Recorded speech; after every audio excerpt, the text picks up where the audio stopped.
Hello and welcome back to Roll For It. Favorite YouTube streamers get together to play some lovely tabletop RPGs. Of course, today we are playing Vampire the Masquerade 5th edition, and nothing bad is going to happen.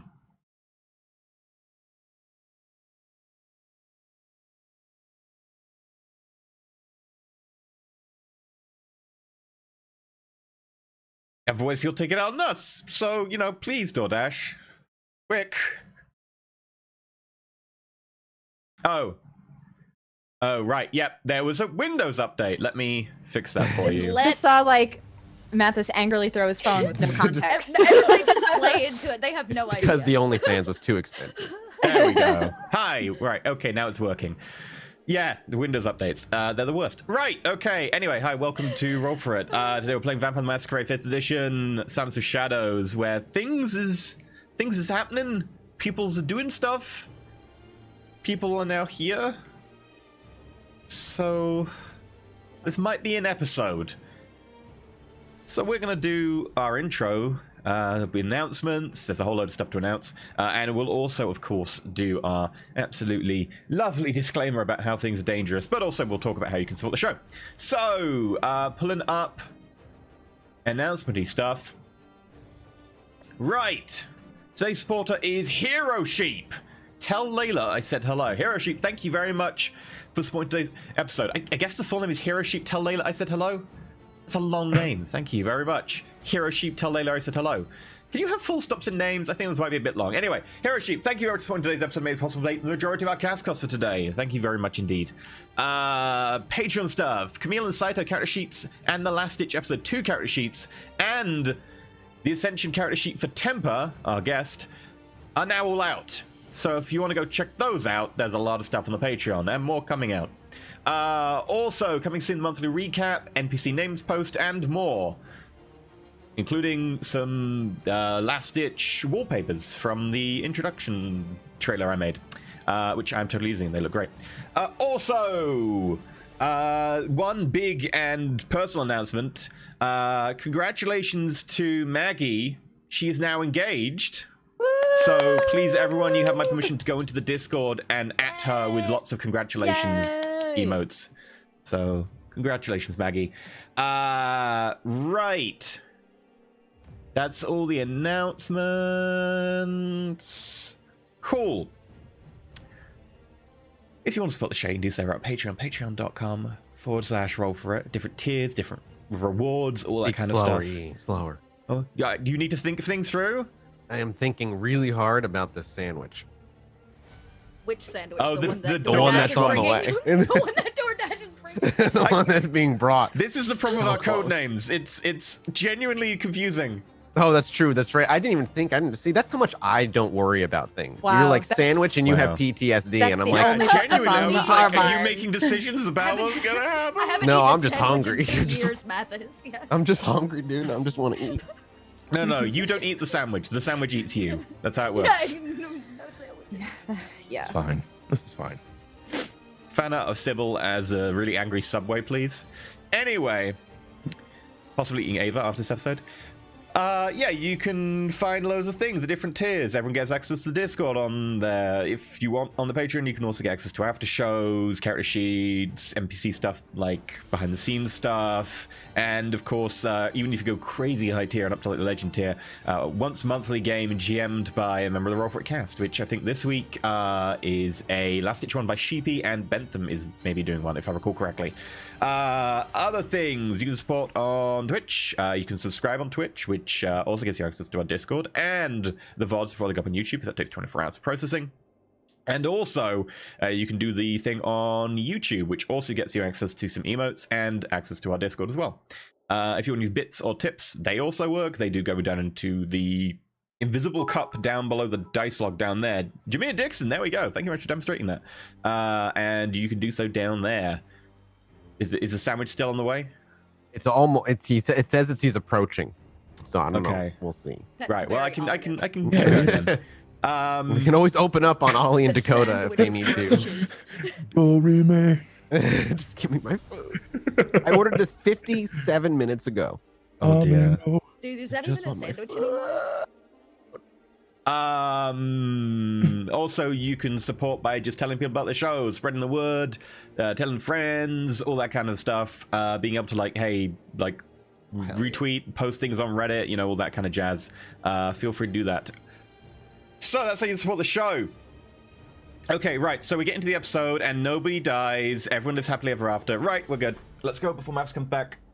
Everybody gets 30 experience. Spend it now. Yes. Yeah, while Mathis is gone, we make a table decision. 30 XP, go. Before he gets back with his Nice. sandwich. And nobody tell him. Can I take immunity to sandwiches?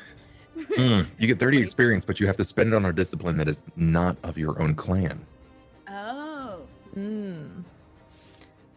Oh. Thaumaturgy. Ooh. I don't know. I think I'd take presents. Oh. Toto would be scary. Scary presents, I can see what that. I would take. Yeah. I take thaumaturgy for like the stuff you can do with the blade from the Banu Hakim. That's pretty cool. I'd say presents just- or dominate. Yep. Look at you guys taking the Toreador / Ventru. What would Ava go for? I don't know. Clearly, fortitude. That's clearly what I need right I now. want to see a potent Ava. That would be so Potence. wild. Honestly, Spray a little cute thing, just like yeah. ruins everyone. Yeah. It would be the blow you wouldn't expect. Mm-hmm. True. Well, I enjoy very much that you all pay me to make you cry while I sit here and drink oat milk, maple syrup, coffee, cold brewed with an extra shot. wow. Can we get rid of Mathis as a table You decision? done? I'm done. Hang on, not yet. I know. Mathis, this is a And- PG rated show. Remember. Okay. Can't talk I'm about ready. your sandwich that way. Okay. Also, hi, welcome to Vampire the Masquerade. We try here on Shadows, Sounds of Shadows to represent the world faithfully.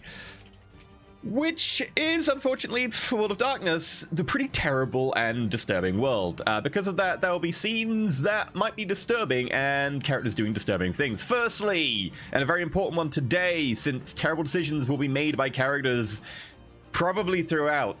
Please bear in mind our characters are characters. When they do bad things or when they do less than perfect things, that's because they are characters. Feel free to take it out on characters, but don't take it out on the players who are playing characters. We are doing our best to play terrible people who are not perfect, and because of that, our characters are just merely characters. They aren't us, so don't hate on us, but feel free to discuss characters, but don't let it bleed over to players. Secondly, this is going to be a world of terrible, terrible things and people doing terrible things. And because of that, we'll be doing some things that might be triggering for some people. If that is the case for you, feel free to, mute the stream for a bit, go make a cup of tea, or even skip an episode entirely if you need to. There's no need to harm yourself just for a little bit of light entertainment. I might take advantage of that at some point. Who knows? Anyway, with that said and done, now the sandwich is ready. Let's go over to Mathis to talk about a different type of sandwich. So my question to you before we truly get going here is: at the end of last episode, obviously Ava got got kept behind by the prince. Kind of made that explicit before all of you left. When Dakota, Ollie, and Crowley left, where did the three of you end up going? Because I didn't really follow you. There really wasn't a concern at that point because we were at the end of the episode. So I'm very curious where Crowley, Crowley, Dakota, and Ollie would end up going after leaving the tower, entering the elevator, because that conversation is happening and that's going to take time. And I'm just curious where you would have all went.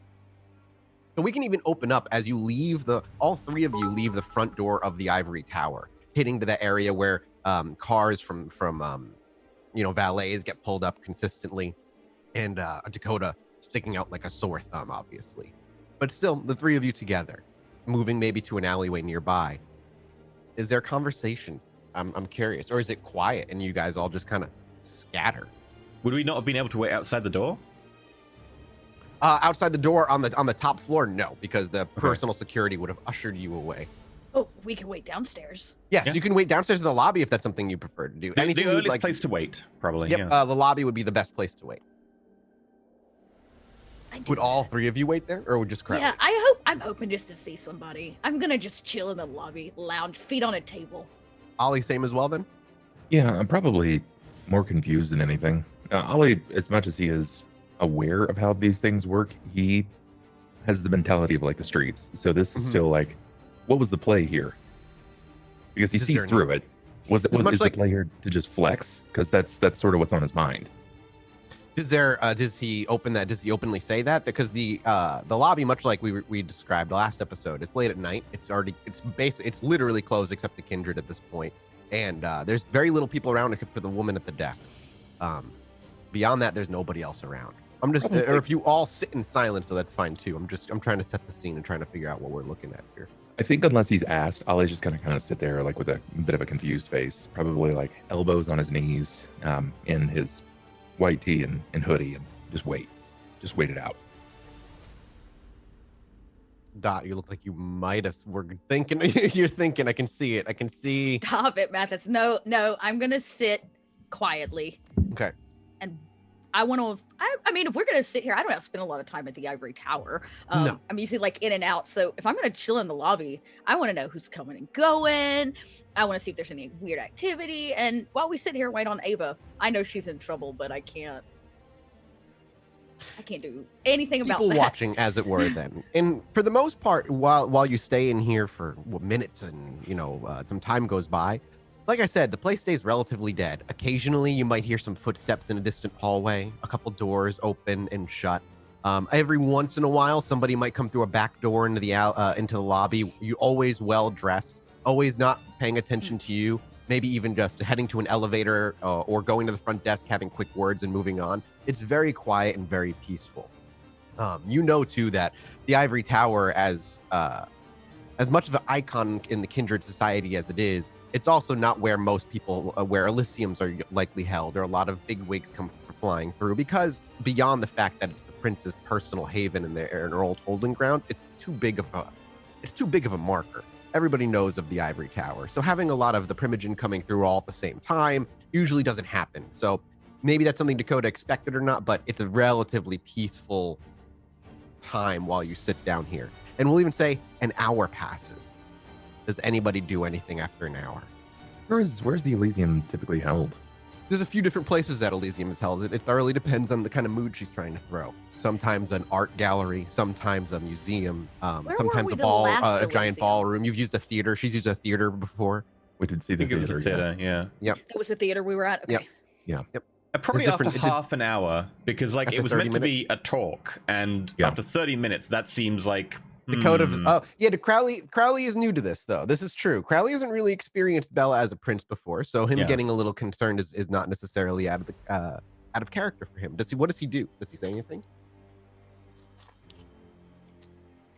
doesn't seem wrong to you. Which part? Crowley. Yeah.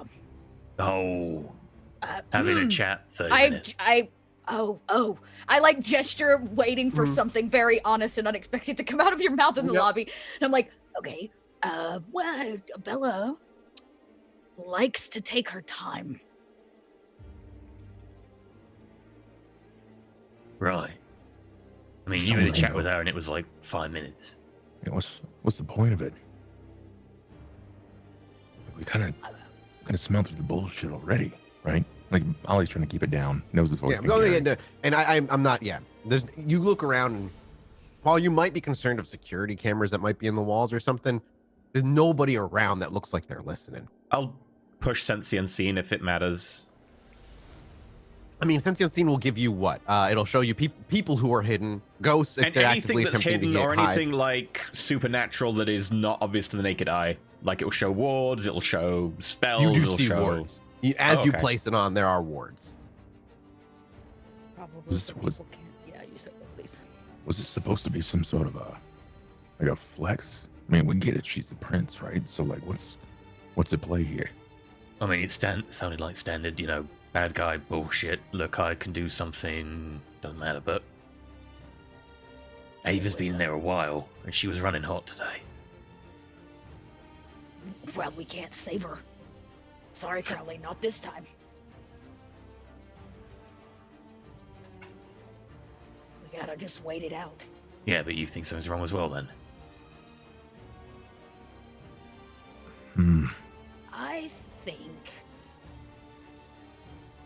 I think we should trust that Ava can handle it.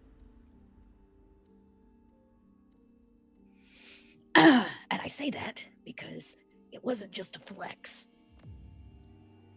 It was a threat. Oh, yeah.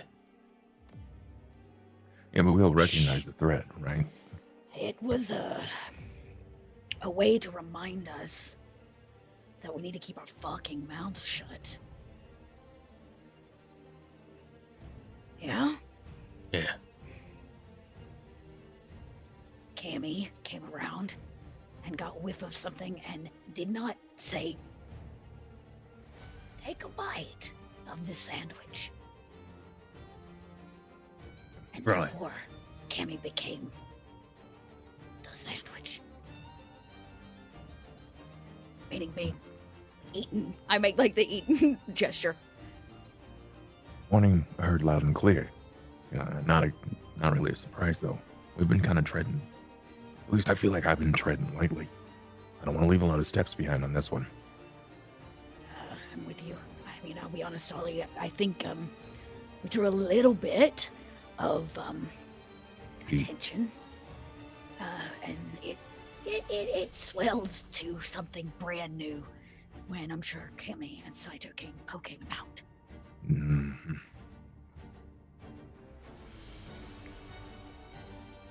Yeah. Well, what are you supposed to do right now? You think we just focus on something a little closer to home?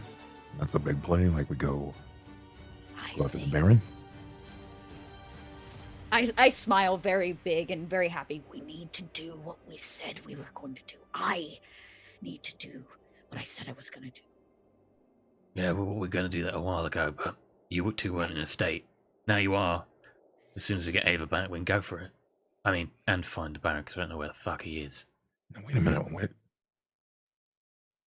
Didn't Ava, now correct me if I'm wrong, out of character here. Didn't Ava say that she had a meeting with someone that was going to take her away? Mm-hmm. She did tell you that she was told to expect somebody when she was initially attached to Sybil. Even if Ava walks out, we already know she's got someone that she's got to meet up with, as expected as per the prince. Maybe we should be planning to not have Ava with us on whatever our go forward is. Are you talking contingency plan now? Already? No, It's been 30 no, minutes. If she's gonna get pulled away, if she's gotta have some private, I don't know, door to get to a meeting or some shit, then we can't just sit around in the lobby for the next couple of days. Okay. I mean, we sat around for the last 7. Not in the lobby. To be fair, we weren't exactly sitting. I've been healing. I don't know if you saw my body.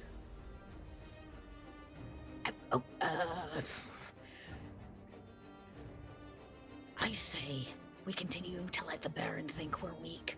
If he sees us coming, we're fucked. And he will make another play. He's too stupid not to.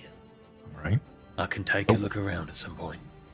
Okay, that's something I can work with. So let's keep it low-key. Give the bar some time to just continue to stay like it is. If he thinks that we're weak, he'll come back. And then we'll ambush him. Yeah. Not like we're playing dead, though, is it? We're walking around, we're talking to people still. Not loudly. I haven't been seen in a week. I mean, other than by you across the street. You did a good job at hiding. I got an idea, something that could lower the heat. Could be different, maybe a little bit of fun. Maybe get you both. Well, Crowley, for you. Dakota's already met her, but I'll get you a proper introduction to Chianta. Right. Yeah. We have a house cat. I gotta go talk to a woman about a dog. Excuse me? Like, I can't tell if you're lying or if you're being vague intentionally. The last. The wall's probably theirs. Oh, well, if we know Ava's gonna be indisposed for the evening, should we just piss off? Yeah, that's probably for the best. I'll leave her around. The three of you stand up to get ready to leave or move somewhere. You hear the ding of the elevators. and you hear two sets of footsteps, the clacking of high heels, followed by the heavy footsteps of dress shoes on tile floor. And as they stride down the alleyway, or down the hallway of elevators on their left and their right, and they break into the lobby, you see Ava, wonderfully dressed, well kept, not hurt or injured, but on her arm, a gentleman in his early 40s, impeccably dressed.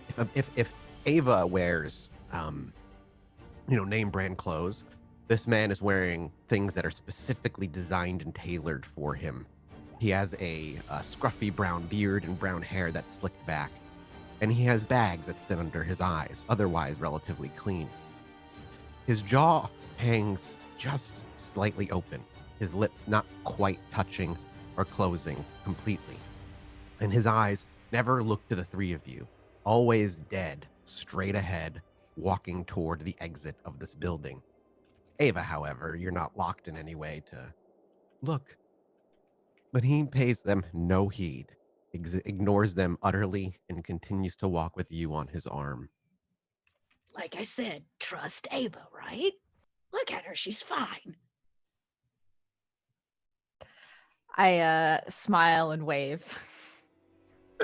Crowley, as they are walking by, and again, the eyes never truly match or reach over to you.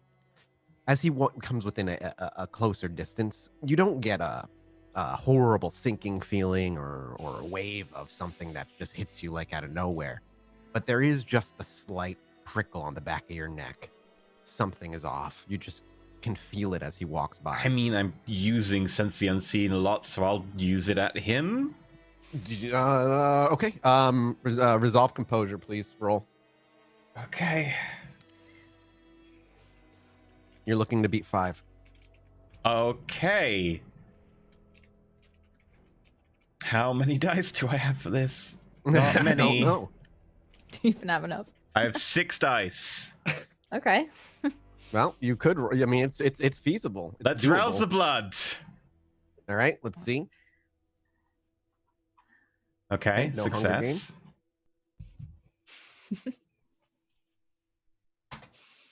5 successes. Wow. Damn. There you go. So, Crowley, as you blink a couple times and your eyes kind of go an inky black, and you look around, and you can see once again the wards that are kind of layered across the walls of this place. When you look to Ava, you and over to him, what you expect to see is a kindred of some sort, or maybe even something lingering around him that's not out of the ordinary for any kindred of the supernatural.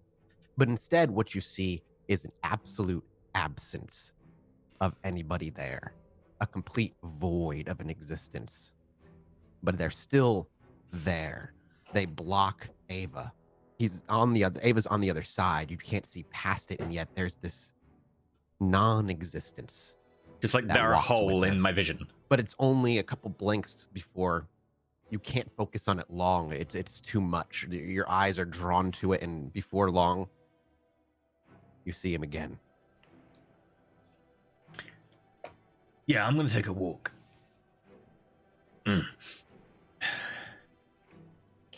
What? All right. They leave Crowley. the front door, and that's when you blink back, and you turn back to them.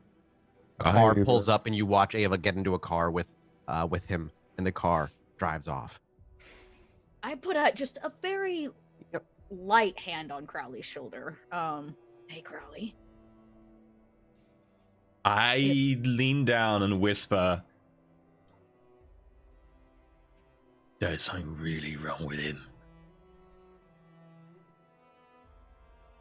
I gotta Oh, go." yeah. Oh, anybody fancy a van ride? You looking for As company? kind of Dakota does a weird gesture, and there's even a Let's get lingering the moment. fuck She out starts of to here. walk. Yeah. And imagine you kind of all follow suit, and the camera kind of follows. It zooms down to knee level, and it follows all of your footsteps down the sidewalk, a few blocks down an alley where this van is parked behind a dumpster. And you hear the rolling side door of the van open as Dakota and Ollie step in, and then it slams shut as the driver's side door slams shut as Crowley steps in and sits into the driver's side as well. very likely placing his hands up on the wheel and just kind of leaning forward for a moment. Gonna follow them? No. That seems like a real bad idea. Okay, in which Crowley. case, as we go and like you're like we're not following them, whatever. I'm just like, right, here you go. Can we just wait a second before we go anywhere? What's wrong with him, Crowley? It looks like just a giant hole in my vision, like something supernaturally just not there. I don't know if that means that he's just the abyss or he's just a puppet because there's nothing there, but he's just pure a hole in everything supernatural. I'm watching the And limo he's getting chilling with further away. Ava? Well, he's the person Sybil sent here, right? The sandwich sent here, so... Tracy, another one. Another one? Yeah, take another sip. Keep going. It's fine. Just gonna keep sipping that tea. Just keep drinking. Feeling my pulse. I'm like so nervous. No. Should we? I look at Ollie. Should we follow him? Fuck no, we shouldn't follow Okay. him. All right. Okay. There's one thing I've learned, that in Chicago, the finer dressed they are, the further away you stay. Okay, that's a good rule. Try looks down at himself. Reciting. There's a couple clans it doesn't really fall with, but it's fine. Why do you think we hang out with Crowley? All right, he's way outdated. I like his style Well, as then much if as I I go give him after flack them- for it. You like his style? He's in a black Hawaiian shirt. It makes me feel safe, okay? Oh my god. Well, that's really nice to know, but that limo is getting further away, and either I've got to leg it or we're following the van. If you don't want to come, that's fine. You can get my keys. Okay. You're gonna follow them? You're gonna I've driven a long die. time. I can be Okay. sneaky. Okay. I open up the back of the van and I step out. Go ahead. Leave Crowley. Go follow them. I am not following them. Sure. It's a bad idea. Look, Crowley, Right. you're your own grown-ass man. You can do what Yeah. you want to do. Cool. But I don't think it's safe. It's not. That's But she's coming part of the from coterie. kindred to kindred. If he's a fucking walking, talking black hole, I Don't won't get get that sucked up in that. close. Can I borrow I'm the just skateboard? saying, if she wanted Ava dead, she would not have walked out of that elevator. Sure. where are they going? Like, what's the direction that they were going in? They head south. Even What's if you, south of well, here? we assume that you keep an eye on them for a little bit and watch what the highway they jump on. And they jump onto I-90 south or I-94 south. Towards I'm Chinatown. going back. Sure. Going back to the bar. Somebody needs to keep watch. Lord help. The Baron sends a lackey to shoot another person in the chest. And the only person left is Haley. So, Haley hasn't been popping by simply because the bar's been closed. Yeah, perfect, even Grant better. told her to stay away while the bar was down. Well, I'll catch you there later tonight. Check back in. don't will do. lie to me, Crowley. I'll try and get back later tonight. Slam the van door. Can I trade you for your skateboard? You. It's like strapped to my back. You want my board? They're going pretty fast, and it's either I sprint faster than the person can sprint, or I use a skateboard. You can't. You can take the van. It's a Those big jalopies obvious. gonna I get look at the spotted. van. It's not exactly subtle. Well, I'm not taking the. Okay. I unsheath my skateboard from the sling on my back. It's like a Unsheath it. It's a weapon. Shink! This is like Scott Please. Pilgrim. Please get silver blades for the rim of your board. The end of it. And I'm like, I've got a little attached over the last week. You fuck up my board, Crowley. I'll buy you 2 new ones. Sure. No, I'm Okay. gonna make you go beat it out of a teenager. Right. And I pass the board over. All right. I passed the Crowley, keys out. as Crowley skateboards away, which we absolutely have to see. I need a dexterity athletics roll. This is Dad going down into the cul-de-sac, trying yep. so hard. I got it, guys. Let's He's like, go. The gift All right, for I'll this be is definitely like, how's it going, kids? This is literally the fellow kids. Yep. It's Because I think he it's has totally a that skateboard gift. in the Yeah. GIF. Yeah. I'm gonna buff my celerity, so I'll rouse to turn that on. Okay. Rouse Don't gain a hunger. And then I'm gonna show all the kids up. Okay. I mean, his dex is super high, and I imagine his athletics is equally as high. So, like, yeah. So we just see Crowley kind of throw the skateboard ahead of him. It rolls a bit. He takes a couple of steps before he just jumps on, and with no loss of balance, smoothly just kind of pops on. And he rolls around the corner, does a kick. He skids around the side. You can hear the wheels against the asphalt, and then you hear a couple footsteps as he rolls away.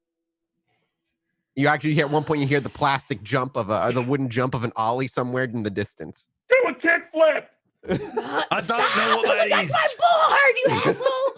I go Swear through to God, like if in the you middle of a break my junction, board- just jumping over a car. He just nose grinds. Yeah. I'm so mad. Oh God. Dakota just goes, I can fucking do that. I storm off.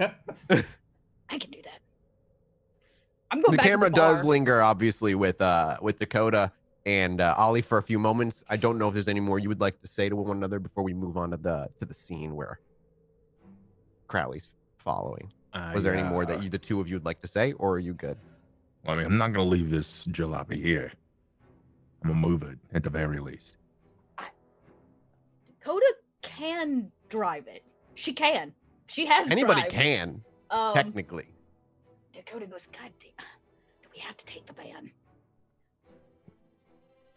Well, All right. Do you It's have the any? Dex Does drive Ollie roll. have I'm gonna- any points in What do drive? You don't need points what to is, drive. what is the quality? Like, No, what's the you don't need overall points in quality drive. of the You can van? just do. You can drive. It's just you're bad at it. And what's the quality? It's a 19. It's terrible. It makes a horrible noise when it roars to 1984 life. transit side panel van.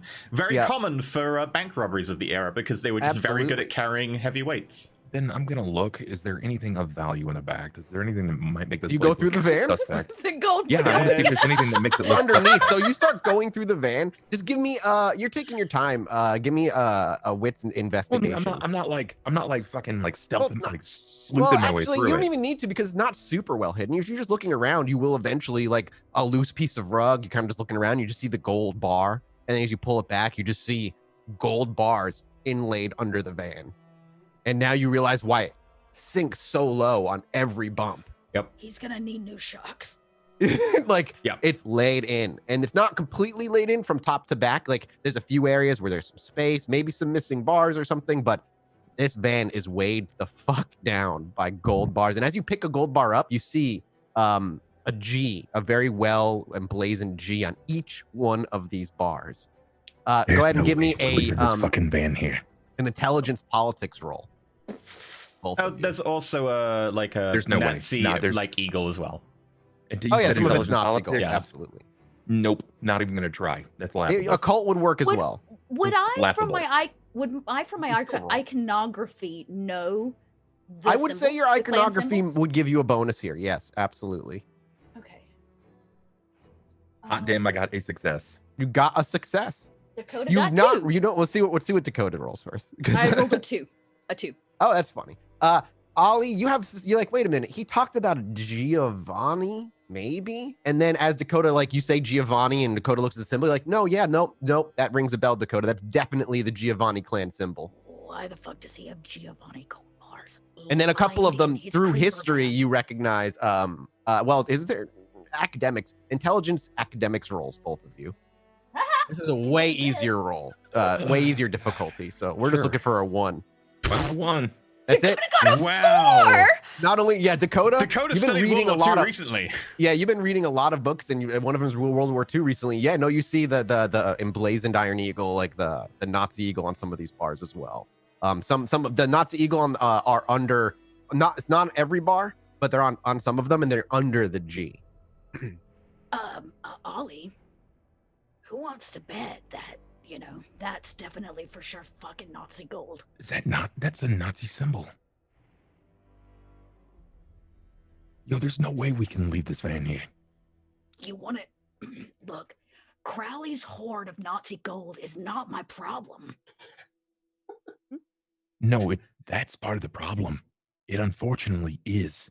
Well, A even the problem. Nazi gold is also Giovanni branded, which Oh also yeah, comes- oh yeah. so- Dakota doesn't have anything against the Giovanni, but she got a lot of things wrong. The Yo, can I, Giovanni um, are they're not. They can don't I, exist anymore.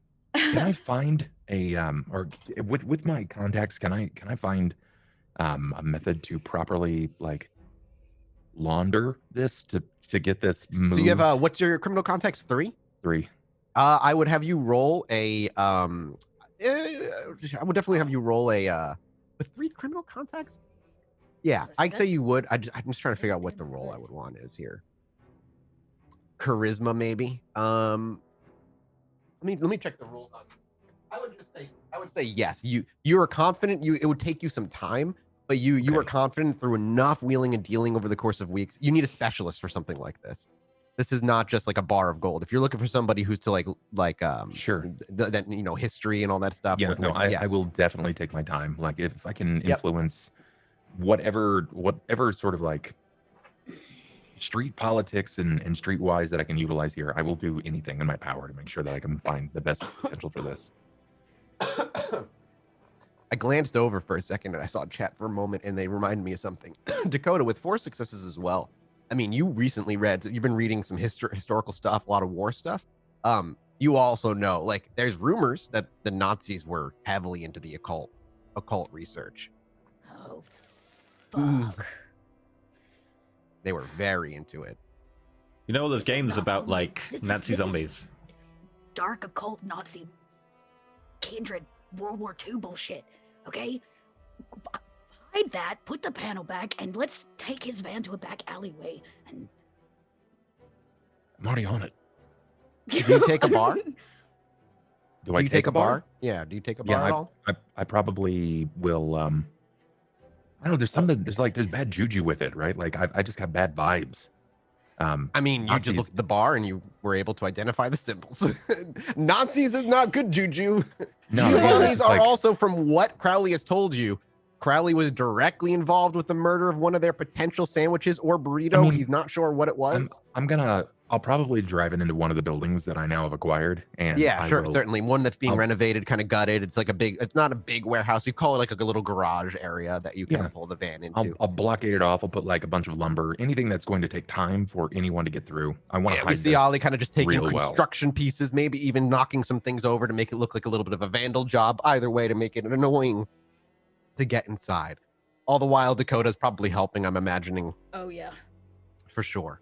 We're And gonna then- need to find someone to move this. This is bad. I didn't know that there was this like level of heat on Crowley. I always expected he was just dicking around and lying that he had a bunch of fucking That gold that he was sitting we on. This is know nuts. Crowley can't lie.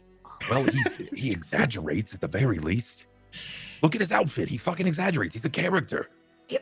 But he means it, Ollie. He's for real. Oh His fuck! He's gonna get us fucking caricature. killed. Oh my god! Crowley has been with us for months, and we are just now Like 6 months. 6 months. He's been a guy for 6 months, and you didn't take him fucking seriously? I'm sorry. I had a lot of other things on my plate. My son's Okay. fucking shooting my best friend. Guys, I feel like that speaks to the kind of people you guys surround yourself with. It's like, we can't believe anything anybody says. I'm okay. I've been okay, telling the truth for I 6 gotcha. months and I only just realized I'm telling the truth. Oh, that might be a turning point for Ollie. Okay, so Crowley is clearly into some shit. We know the Giovanni are, well, just shits. Yo, Crowley told is us Crowley a that. Nazi? I don't We don't know. The silence is terrifying. Wait, no, just wait. I had to think that one through, Ollie. No, I don't think so. He Coda. told us that he. I'm Just new wait, at thinking. Yeah, I'm new to this. It takes me a second to process things. Okay, he said that he killed Giovanni. Remember that? That was like his whole past New York thing. And then he came here. Well, what if these bars of gold are his payment? Huh? Maybe he genuinely earned this. All right. Well, so he killed a Nazi then, and he took his. This has to be like, this is some video game level shit. You don't just kill a Nazi and get a van full of gold. Or more people would be killing Nazis. Crowley does, obviously, and I point to the weighted van. Yeah. Obviously, As he you like does. hit the bump as you pull it into the garage and it just goes drunk and sinks really low. So let's just keep it safe, because the last thing I need is Crowley being like, where the fuck is my Nazi gold? Because it got stolen, because I do not have the patience for that. I kind of like point up. Does this look pretty hidden to you? I mean, we've tarped it. We put like concrete around it. We got lumber. Shit's falling on it. It's your van, right? I mean, it's your garage, right? Well, I mean, yeah, kind of. I mean, for now, until it gets repurposed. But yeah, it's gonna be some time. Goes like, fuck it, nobody's gonna come on this property. I watch it, so until it's not our place anymore. It'll be fine. It'll be fine. He'll be back. He's gonna be back, right? I fucking hope so. He's coming back. Look, kid, if he doesn't come back, we'll take all of his Nazi gold, smelt it down. We'll buy you a goddamn skateboard factory. All right? Okay. That was like sick. I mean, Sick the deal. things that I could do with repurposed Nazi gold. Man, I can get a new boat. You could go become prince of your own like fucking 100-person How town. do I kill Crowley now? Yeah, like how does Crowley not come back? Wait a minute. After all, Crowley, you chase him down. Get in Yeah. Go find me. Crowley doesn't do a good job of being rich. It's true. Yeah, no, that's what I love about Crowley. He's been filthy rich since day one. He's just lived like shit. No, that it was like this. His first apartment had a door off of its hinges. You interrogated Rowan in a broken home. Yeah. I did Very fix the telling. door, but I didn't pay someone to. I fixed it personally, so yeah. Correct. Well, now we know who to ask for money. We start calling him Wells Fargo at this point. Thought you were gonna say sugar daddy. No, I'm not ever going to refer to him as daddy anything. That makes me uncomfortable on multiple levels. Oh, I like pat him on the In back. and out of game. You take yourself too seriously, Oliver Hawkins. I mean, he is technically a daddy, right? Not mine. So we're going to shift back over to Crowley at this moment. Now, Crowley, you're skateboarding and they're driving a car. So you're using celerity, presumably, to keep up? Yeah. What ability are you using specifically? I'm using my ability to add celerity to all non-combat dice pools, and So I'm just... effectively, I want to be able to tail a car, like maybe not even a car like a truck. So I want to just get close to a truck, getting on the on-ramp, grab hold of it, and I'm just gonna fishtail behind it. Yep. So following them doesn't take too much, especially with how fast you are, and being able to jump up into the highway, staying a few cars back, and trying to relatively stay out of sight. Can I get a dexterity stealth check as a man skateboards on the highway to follow a limo? And I will fold. I'm not going to give you a penalty, but I am going to jack up the difficulty. Oh hell yeah! I'm gonna also fold some shadows around myself. Good call. Okay. 7. Beautiful, man. Do you And need more? it's nighttime. I can do more. I've got willpower. You're welcome if you'd like to. A 7 is very, very high. And being able to continue to have the shadows rather kind of pull and stretch in between the street lights as you pass through them, especially as you kind of move outside of downtown Chicago and the street lights start going out more and they're less kept up. It's much easier to stay in the dark as you leave the richer parts of town. And then eventually they do pull off the highway to Chinatown, unsurprisingly maybe to Crowley. Now, this car that you're tailing is not taking this exit, so you let go and you glide your way down the exit and skateboard off to the side. I'll grind all the way down the off ramp. Right, you do a grind down the ramp. You kind of scuff the bottom of the board and you kick flip off of it before you. As they go left, you go right and keep a good distance. Can I get a wits awareness from you as you begin to skateboard through? This is a totally smart move. 5? With 5, you keep. I'm imagining the way in my mind. So please correct me if I'm wrong. You're staying at like 2 blocks back. You've a good enough distance where you can still keep an eye. If they turn, I can turn after them and notice them still, but far enough away that I'm like as unnoticeable as possible. So the twists and turns through Chinatown are much different than, say, downtown Chicago. First, the building heights are drastically shorter. The smells of delicious food just crawl through the streets, and people are just packed, talking and having a great time. The restaurants are still open. There's still bars open, and you're clearly being brought into the mercantile center of Chinatown before eventually the the limo stops, and you watch as the two of them step out. And they walk into a building that is currently closed down. but it's simply known as, well, in real life, it's known as the Richland Center. It's a Chinatown strip mall. It's a little one that kind of goes in a square, and it has an open center in the middle. And they walk into a closed down restaurant that has a person sitting on the outside standing guard. There's some words that are had back and forth, and they step in. But before you have a chance to react as well, as you continue to keep your eye out, you actually see a familiar face approaching you, not too far behind you, in an alleyway, in a long, gorgeous dress that you haven't seen since you arrived and had a word with her once or twice or more. Rose. Correct. Does she notice me? Do you Or wait is she to see? just... No, I'm trying to stealth all the ways here. If she looks like she's headed towards me, that would be a worry. But if she looks like she's just headed like past where I'm hiding or following... She looks like she's heading towards you the more you watch. Okay. I'm gonna attempt to just keep that restaurant in sight, but I'm gonna try and hide nearby in case she's not looking at me, but worth a try. Okay. Go ahead and give me another dex stealth check. I won't be using my Oblivion power this time. Okay. Just in case. Mm-hmm. 7. You were easily able to find a place in a nearby building, 2 stores up, with a crack in a window that you're able to slip inside and crawl onto the bottom of the floor. As you kind of find yourself in this little room, you realize you're in at the very least, looks like a storage closet or something, a larger closet with a window that leads out. And as you peer out and you see her walk, you see her actually walk by where you were. She takes a moment and she just kind of looks around. And she, after maybe 30 or so seconds, she stops and then she continues to walk. Okay. Right. No using Oblivion. I'm gonna just try and get into earshot of the inside of the restaurant. If it's a mall, there'll be one up, one down, right? It is a single floor. It is A like single all floor, just okay. stores kind of attached to stores. Right. You likely there's a basement of some sort, sure, but there's no second story. I'd look for probably, since I probably can't get into the store very easily, it'll be more like I'm looking to get into like the basement or one of the adjoining stores where I can maybe just like poke a hole in the drywall and then just listen in, because they're all modular, so they're pretty thin.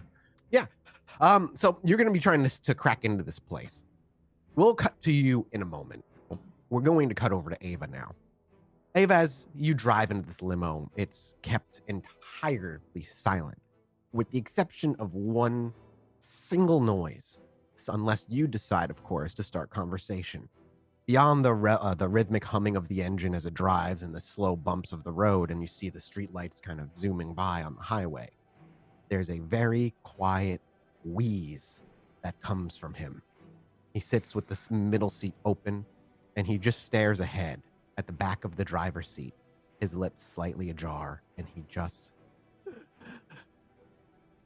So spooky. It's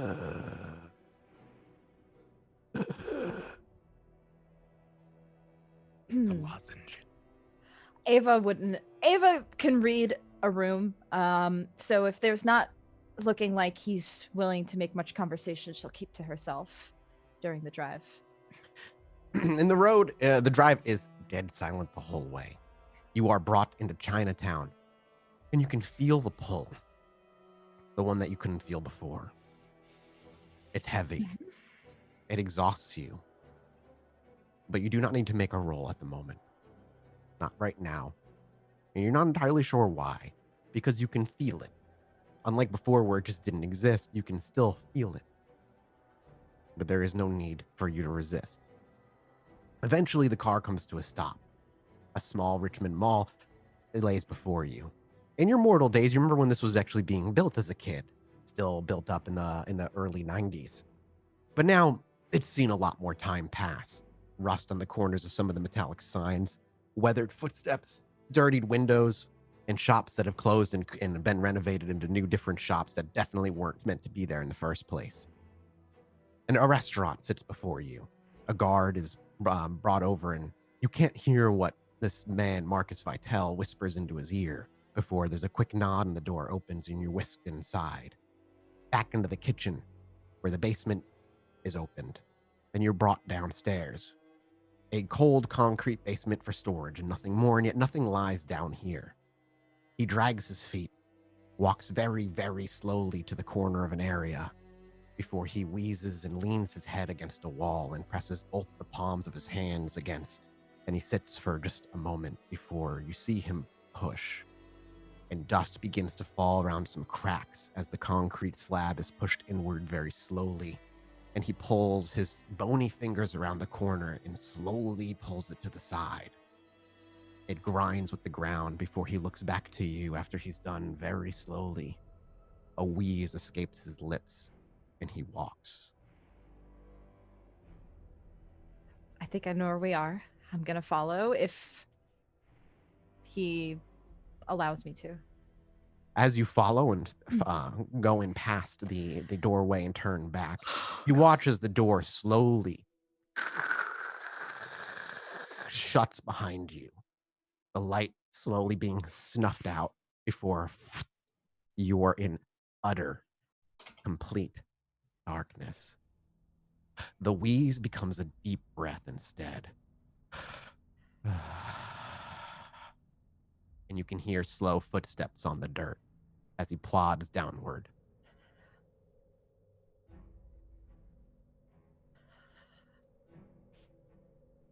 Ava follows. Yeah, I'm going to follow.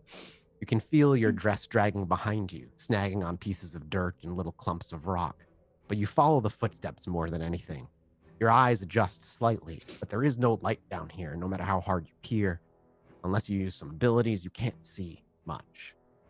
But you do know that this is going down. There's a definitive slope, and each step becomes slightly steeper than the last, eventually turning into what feels like a ramp before eventually you hit a step, and the ramp turns into stairs, and the dirt stairs give way to concrete stairs the further down you go. And you can see in the distance as the stairs come to an end, a flickering yellowish orange light, past a archway. You wouldn't call it necessarily man-made. It's not smooth and there's no doors, but it's certainly been chipped at and made wider over the years. And as you step in, you are actually greeted with what looks to be brick ground. That's not the brick's not the word I'm looking for. There is a word for it. It's just a Concrete? stone. Herringbone? Not concrete. It's just it's like old rock slabs that people would use as like kind of paving. Like pavement. And as you step through, I apologize. The word just kind of killed me. Cobble? Can I please get a wits awareness from you, Ava, as you step into what is a flickering candlelight in a bare room? Cobblestone. Thank you. That's what it is. Cobblestone.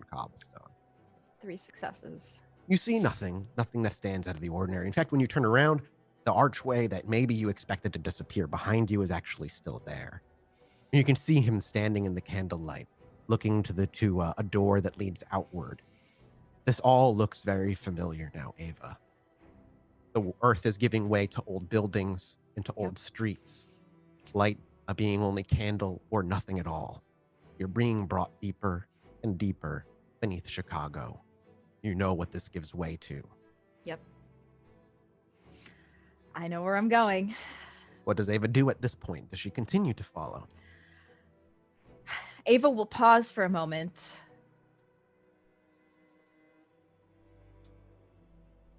She's going to keep going. Okay. There is a moment where you can almost visibly see her weigh her options, her survival, what choices she has before her, but continue to follow she does. His wheezing has turned into breathing at this point. Kindred don't breathe, and yet he seems to enjoy the act of it at the very least. And he moves forward, downward, until eventually this hallway, this cobblestone path, stops, and you hit a wall, a brick wall. And he looks around, dragging his fingers across the concrete between bricks, before eventually you see his fingers sink into an area. And again, much like before, he pulls a brick free, and then another, and another, and another, and they start crumbling forward, giving enough of an opening that you, Ava, could hunch and crawl through, as he has to almost get on his hands and knees and crawl through. But he looks back to you, his eyes as dead and glazed and glassed over as they were, and he simply just breathes and looks almost expectantly. Well, we've made it this far, so I will look back at him and crawl through and just look at him. And so you hunch down and you scurry through. The candlelight of what little light from behind you completely snuffed out again as you can hear him scurry through behind you. It gives way eventually, where you can stand up and you reach out. But there's no walls nearby. You feel nothing but the floor beneath you. There are no lights flickering, and eventually you actually hear him crawl out as well. There's a dizzying feeling as you stand. You're not sure if you're in the labyrinth or not, but if you're not, you're damn close. As he stands and pulls himself free of the little hole as well, he takes another very deep breath. He looks over to you and he actually gives you can actually feel the exhale whisk your hair across your neck before, in that brief moment of silence, again, he continues to walk. Ava follows, presumably. Yeah. And at this point, you don't know where you are. The ground beneath you goes from solid to dirt to solid again, and never seems to stay one way for overly long before you're almost thrown off. You can only know when you take turns because you can hear his footsteps distance off to the right or left-hand side. Wherever you're going, it's not somewhere you can keep track of. Not in this way. Before eventually, his feet stop. You in turn come to a halt, and there's a strike of a match. A whisk of flame lights up his face and yours, and you realize you're in a very small dirt room with a wooden door that just hangs off of its hinges, clearly out of place. He looks in and looks to you. I leave you here.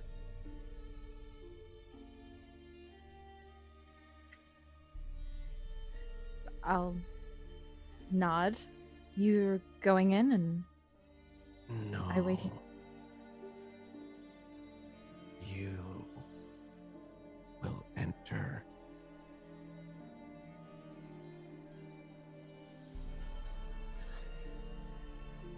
And you're not coming with.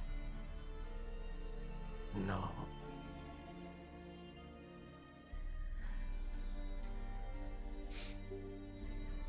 Is that why I was brought here?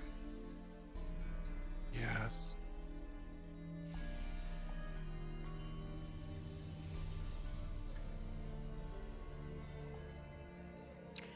Ava will just shrug and smile. Well then.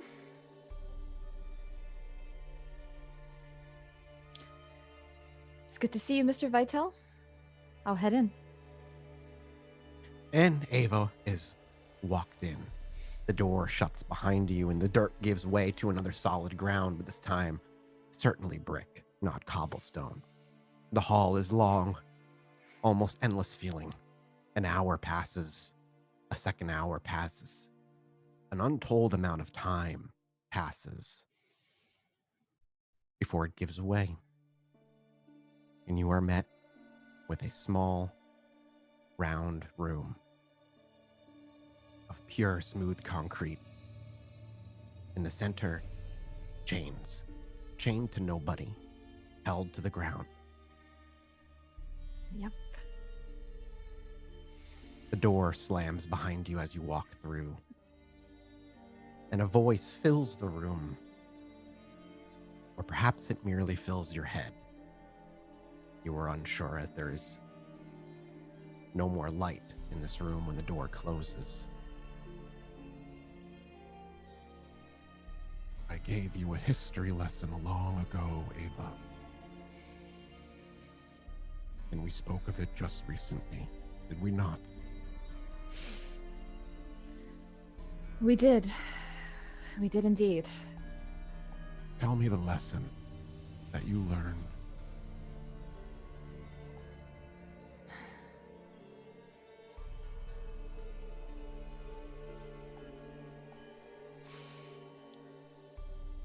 It's hard to say. An think- unfortunate answer, my little flower.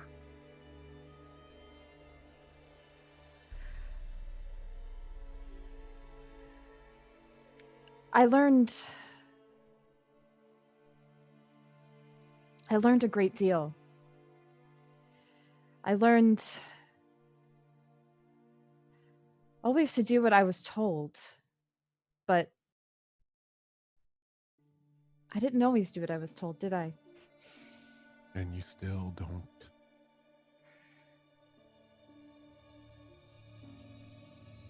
But don't you understand, Miss Eloise?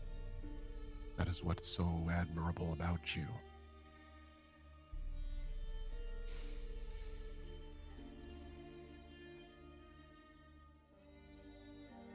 How did you come into this unlife, Miss Eloise? Well, I thought it was because of the nature of being close with my sire, but apparently it was something different. It had to do with my brother organizing me coming into this unlife.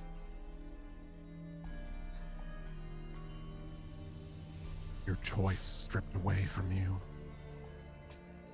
placed into this world against your own will. Yes. How do you feel about that, Miss Eloise, now that you stand before me?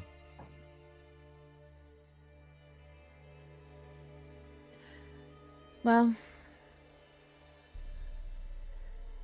for a while I've always been scared. I remember the visions I had. I was terrified. Not really understanding the weight of everything in front of me.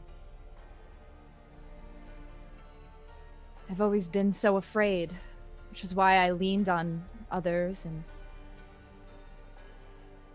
didn't really rely on my own bravery. I'm still afraid, but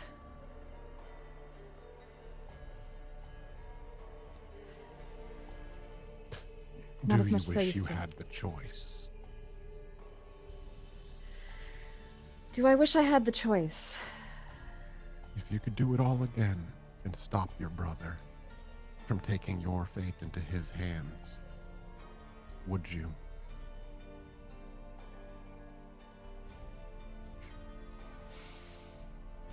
No, I wouldn't. Is it wrong of me to say that?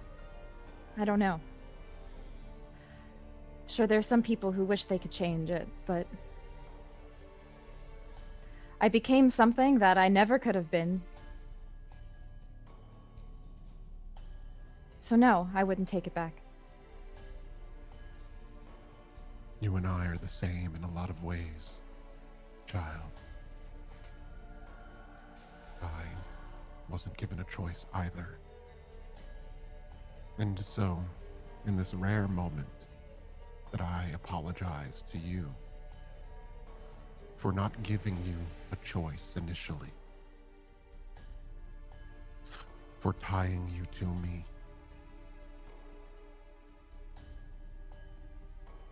I look to rectify that, to not repeat past mistakes,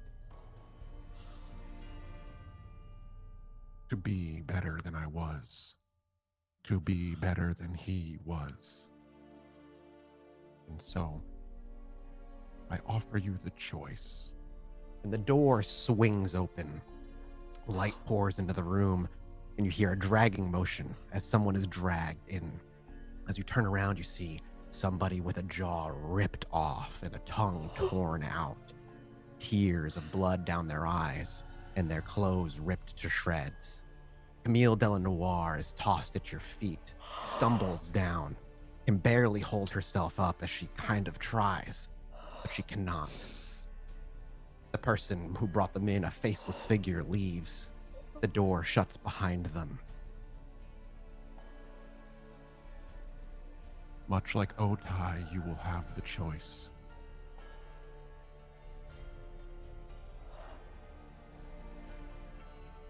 You may choose, and should you choose to serve, great power comes to those who obey.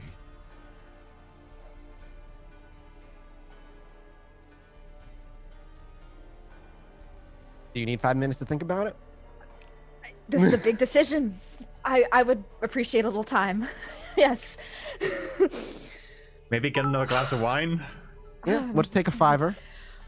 I don't know if we want to cut to the other Let's take a people $5. for Let's a take minute. a $5. I think it's Okay. a coterie. I think an out-of-game, metagame. Actually, yes. I coterie agree. talk, but I I don't would want to like have to it on talk with the camera group. because this is Ava as People alone. need to speak situation. frankly, so yeah. We're Yes, gonna let's flip speak a little to, frankly behind the scenes for you a guys. very short break. For obvious reasons, we'll be back in a few minutes, or however long it takes. In the meantime, just enjoy the intro video again. I was saying.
Welcome back, everyone. There's no like really important discussions going on about life-changing decisions, unlife-changing decisions. Anyway, we'll go back over to the two in the scene.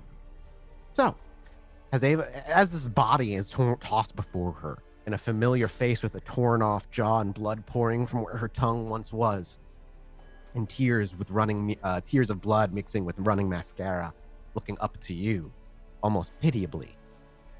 You're left with the decision, and you know you have but moments to make it. What does Ava do? Ava will slowly approach the body of Cammy. She'll kneel down and just like gently stroke her hair. She'll look down at her friend and I'm so sorry, Cammy. I'm so sorry. And Ava's gonna close her eyes and lean in And partake? and do it. Okay. Yep. First partake. things first. Drop to Humanity 4. So sorry, Cammy. All right, You we're actually at don't Humanity drop the 4. Humanity 4 until you do that part. You've got to drink the is blood that how it first. is? Yeah, you drink the blood, and then if you manage to start on their soul, then your humanity drops instantly. Sure. Then I need you to make me a roll of your humanity plus blood potence versus their resolve. Sorry, no, blood strength potence. resolve. The first part is just drinking the blood. Sure. She Oh, just drinks the okay. blood. What's your hunger at? I'm at hunger 3. You go to hunger 1 for now until you Okay. finish her off. Okay. 'Kay. So, do I have to I need you roll, a humanity versus. I need your humanity plus blood potency roll from you. There's a little bit where you need to do normally a strength resolve check. Is this all in the errata? Yeah, so Because it's committing not in the book. No, it's in the book. book Committing is useless. It's in committing It really diablerie is, as it's opposed so to the useless. effects. There's the committing diablerie, and then there's the effects of diablerie. If you look at the couple of paragraphs before, having the target capacitated and restrained, you can try to commit the final blasphemy. Strength I mean, resolve. she's not fighting back. I don't know if. Yeah. Provided they're restrained, it's just a strength resolve, difficulty 3, and you've got to do that a number of times equal to blood potency. Page is this shit on? I lost the page. 2, 3, 4. 2, 3, 5. Sorry. Because under diablerie, it simply says committing diablerie, heavy chains, blah blah blah. All right, give me your roll. Does she have? She doesn't. She just got to be difficulty of 3. Yeah, Okay. and then you can rouse the blood for it because you'll end up drinking blood anyway as you do this. Okay. All right, I gain blood. Gain hunger. Strength resolve. Okay. 3 successes. There you go. That's all you need. Equal to the attack roll per turn, even if one victim fails. So you're doing it every fucking turn. You do it in a number of times equal to the target's BP. So Gotcha. So you got to do it one more time. yeah, you'll also BP. gain a point of hunger for the rouse check and lose a point of hunger for the blood. Yep. Yep. Okay. Okay. You gain another point of hunger. Strength resolve. +1. +1. Another 3 successes. That's all you needed. Okay, now I'm back down to hunger 1. Okay. And now the humanity. Yep. So now now you I make me go to- humanity blood potency roll versus Camille's. I'm- I'm just going to look at Camille's sheet. Am I doing it this humanity 5 or 4? Just to be Or clear. your humanity drops 4? instantly. You do the next part It before does you roll. drop. Okay. All right, so humanity plus blood potency, which is. Let me just check. Where is that on the sheet? Sorry, just give me 1 sec. Okay, it's not a lot. Bear in mind All they're right. not willpowerable either. Yeah, you can't willpower this one. Yeah. All right. What are you rolling? What's your dice pool? 1, 2, 3, 4, 5. Okay. She literally rolls the same dice pool as you. Okay. Oops, not 5d10. 5d10. 1, 2 successes. Ooh. Ooh. You don't lose any humanity on a tie, I believe. And you do get your good. 10 XP. All right. Which has to be spent immediately on disciplines known by the Diablerized or Blood Potency. I did say I Right. wanted fortitude. So hold up. Yeah. So You can take you 2 hide. dice. So that technically counts as a fail. correct? I shit. think it's for each point by which you fail, you lose humanity. So I think that's Yeah, she's not gonna because she fine. didn't lose by anything technically. She literally just died, Yeah. but it technically counts as a loss, I believe. Right? Well, there's no difference in like what happens provided you don't lose humanity because you still make the Curious. XP. Yeah, so you're gonna just get 2 EXP out of that, It's 5 and you're per gonna level. drop your gen by 1. Your EXP must be spent on increasing your BP or on like disciplines known by EXP. who she was. So you get 10 EXP to spend right now on 10 basically EXP. disciplines of the venture variety. Okay. For her, it was dominate and fortitude, basically. They're going to be 7 EXP per, so you're basically just going to get a dot in dominate or a dot in fortitude. Kind of want dominate. So just put a dot in dominate, and then you can pick a Okay. level 1 power after. Okay, dominate. What add it to the generation were you? sheet. 13th? Yep. Okay, so you're 12th gen. No real change other than you're on the Okay. cusp of going one older now. Just changing my character sheet. 12th gen. Okay. You can have black veins in the aura for a year. Diablo's generation is lower than their praise. No. Yep. So you're gonna have black veins in your aura for a year. So make sure you put that on your character sheet as well. Black veins. Okay. All right. And so you will lose the other 3 XP, just disappear into the ether. They just become. Unless she's got XP to spend with it. Yeah. What did you have in EXP banked I right have like 14 EXP. now? So that would give you 14, 15, 16, 17 total to spend. Yeah. Can I First level, can I fortitude, spend it second on- level. do I have to spend it on can I spend it on potency?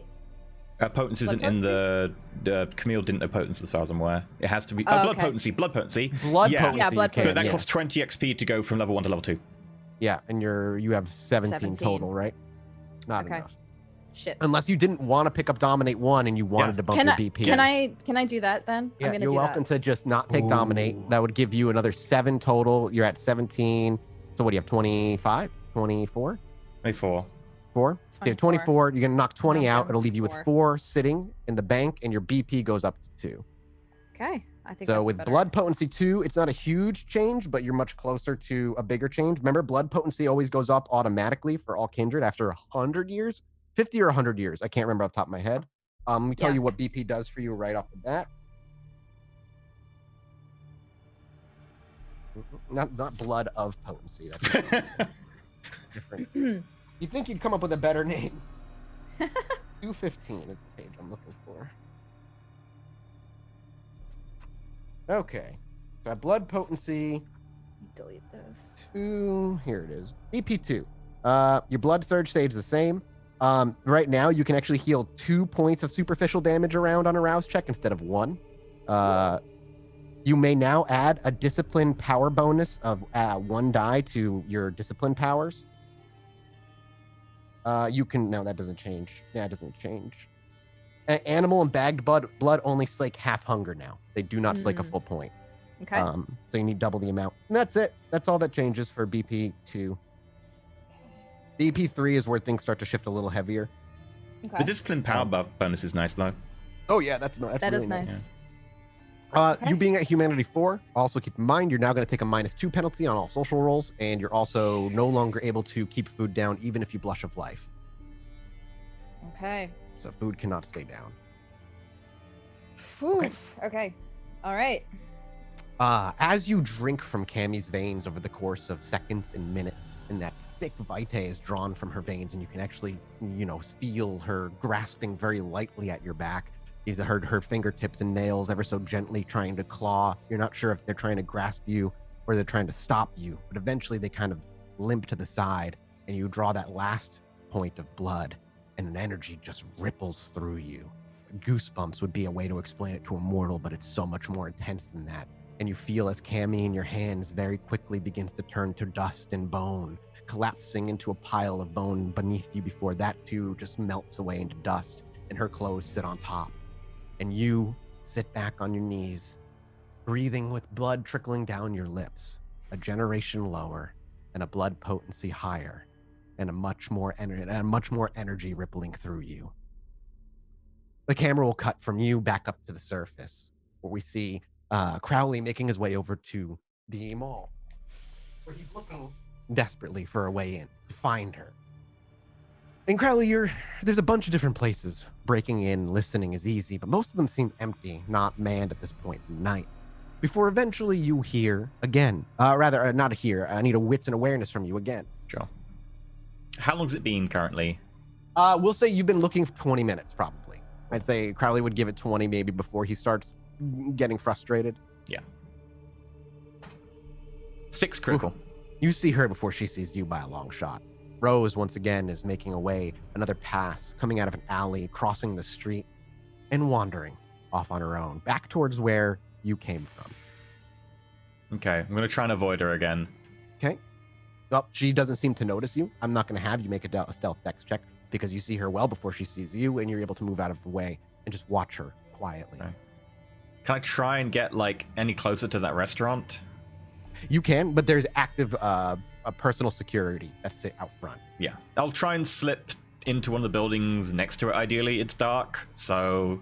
And what's the plan? Just to keep an eye on it until Ava I returns? personally think they're having a conversation in the restaurant. Yes, so I know. I definitely understand. understand. You just want to see if you can listen. Yeah. Do you want to get to basically what Crowley's going to end up doing is he's going to probably enter a building about 3 or 4 stores down, and through maybe air vents and slipping through little employee hallways and the like, you'll eventually get to a hallway on the outside where employees can exit and wander and throw trash out and then go back. Then you're able to actually take a listen. Wits awareness as you press your ear up against one of the doors near a concrete wall.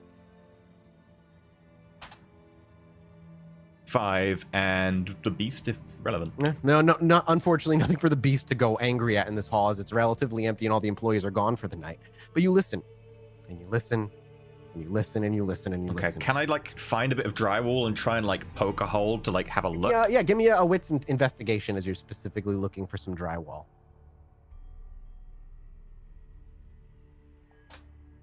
2. We'll Would you like to that. reroll 3 of those? Critical. So 4 total. So 6. Oh yeah, you grab 2 10s. So Yeah. without much trouble, eventually, likely somewhere in the storage. This leads probably to the storage room or something. Yeah, you're able to tap, and yeah, it goes from concrete to that's a lot lighter and not nearly as thick. Some drywall. Do we see Crowley just kind of elbow it? Does he take out like a? He probably like finds like this is like half like in use, right? So like finds like a screwdriver and just pokes it through the wall. Just kind of poking it through, and you can actually see as you pull it out. Just to tell you how old this is, some horsehair plaster is mixed into that, and as you pull it out, there's like some brown strings that come out. It's kind of strange, but it all crumbles from how old it is. And you kind of like look through and you listen, and still it seems utterly quiet. No noise, no footsteps, no voices. How thick is the wall? Like when I put the screwdriver Not through, is it? super. Like it doesn't go all the way through, but if you kind of rammed it in there and really pushed it further than the hilt goes, you could probably get to the other side. Okay, we'll try and like widen the hole a little bit so I can actually see, because this is weird. They went into so here and there's no one in there. Genuinely, because horsehair plasters, I used to have it in my old house when I was growing up. It's really easy to make crumble away. Yeah. So you just kind of get the screwdriver in there. You just kind of start rotating, and all of it starts to crumble, and this gray dust starts to fill the small area in front of your face. But you keep going until it's a nice wide hole, maybe the size of your thumb. Yeah, and I'll take another look. Yep, and now you can actually peer through, and the restaurant looks dead ass closed. Pitch dark, lights off, no one cleaning, no one cooking.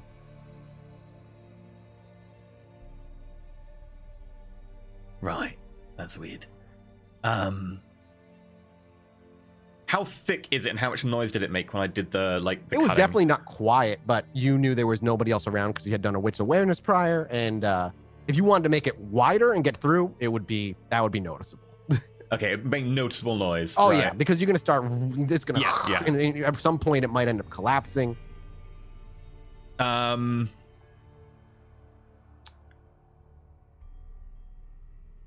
gonna try and see if I can find a way into that restaurant through the side, through the air vents and stuff that you mentioned, like going between the other rooms. Sure. See if there is a There's way. absolutely a way in. At this point, now that you're past security, getting into this restaurant is actually way easier than you expected. There's a back door that's locked. You can make me a Dex larceny check if you'd like to just pop it. It would lead into the kitchen area where the employees can enter and exit in the mall.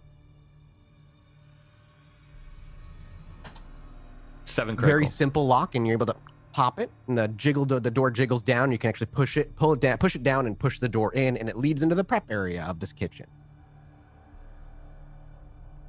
You can smell the stale air of the night. Okay. Continue to have a look around. And I'll go ahead and make me a wits and awareness. Get me a wits investigation as you just explore the restaurant, as Crowley's just going to go through all the corners. And I will rouse the blood on this. Sure. Again, I'll suppress it. Okay.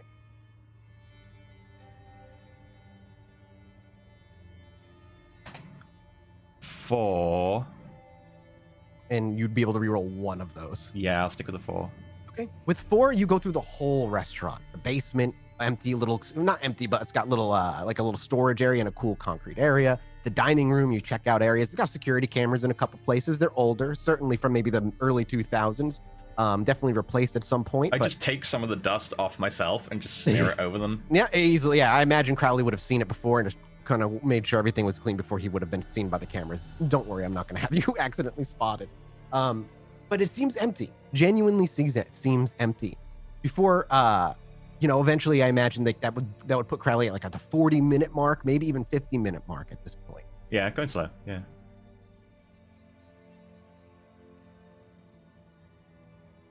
Well, that's fucking weird. I'm gonna use my sense. The Sense the unseen. unseen? Yeah. Nothing. Dead ass empty. Nothing in here. Okay. I want to watch the restaurant from the back where I came in at the kitchen entrance. Sure, you head back to the back into the hallway, the employee entrance. Because there must be a way out that they took. So I'm gonna just watch. Because I don't know where it is. How long would Crowley wait the whole night? If Crowley be, well, would until wait until about an hour and a half before the end of the night, because he needs to get back to the pub and tell them what happened and everything's okay for Crowley, because he said he would. So he'd wait until about an hour and a half before the end of the night. All right, and about an hour and a half before the end of the night, because Ava's going to be there the rest of the evening until tomorrow. You will, about an hour and a half before evening, Crowley would eventually all right, for your own safety, you need to get the hell out of here. Luckily, the way out is as easy as it was to come in. You do not see Rose again for the rest of the evening. And you make your way back to the bar, where Ollie and Dakota have been just keeping an eye on it, probably just waiting for you to arrive as the three of you have discussed. You park the van a few blocks away, and eventually you walk your way through the back door. Oh, I skateboard there, because they've got the van. Oh, yeah, that's right. You have the van was parked. That's right. Sorry. You rolled on the skateboard. You rip up on the skateboard, you ollie, you nollie, and you even kick flip. And eventually, as the door opens, as the skateboard's about to come in, he kicks it at the back and catches it with his hand, and he walks in the back door. Dakota watches from across the street now. She doesn't spend a lot of time in the bar. It's clearly a trap. Yeah. So it's clearly a trap. So what happens is Crowley comes to the front door and knocks on it. Yeah. When I see him pop a wheelie, I'll pop down and join him. Ollie would be in the bar. Sure. So there's Dakota would greet Crowley first, obviously. Right. Yeah. Oh. Yeah. I put it back on my back. Useful. Well, did you follow her? Yeah. And? Lot of stuff. She's still there. Don't know where. But I followed her. Long story. We should go inside. You got my keys? Ollie has the keys. Oh. Ollie, you got my keys? Yeah, I got your keys. And, I parked all your problems, too. Right, thank you. All several hundred pounds of it. It's parked. We'll get you some new wheels. It's still there, if it means anything. I thought you were joking. You know, about having a shitload of gold. I thought you were joking. No, that's how we got him into the open. Giovanni. Really, that's Nazi gold. Wait, don't worry. Well, I imagine this is being said inside, so don't worry about privacy if that's a concern. Pause. The mass amount of Giovanni gold in your van was used as bait? Well, it was his, so we stole it. And then he came to find out what happened. And now it properly belongs to you. Like we don't have to worry about it being bait for, say, another Giovanni. I mean, probably not. There's none in town. Probably not. Well, I feel fucking better. Don't you, Ollie? I feel better. I will told rest you this when easy I on joined this up. night. Wait, yeah, I guess, we didn't realize the...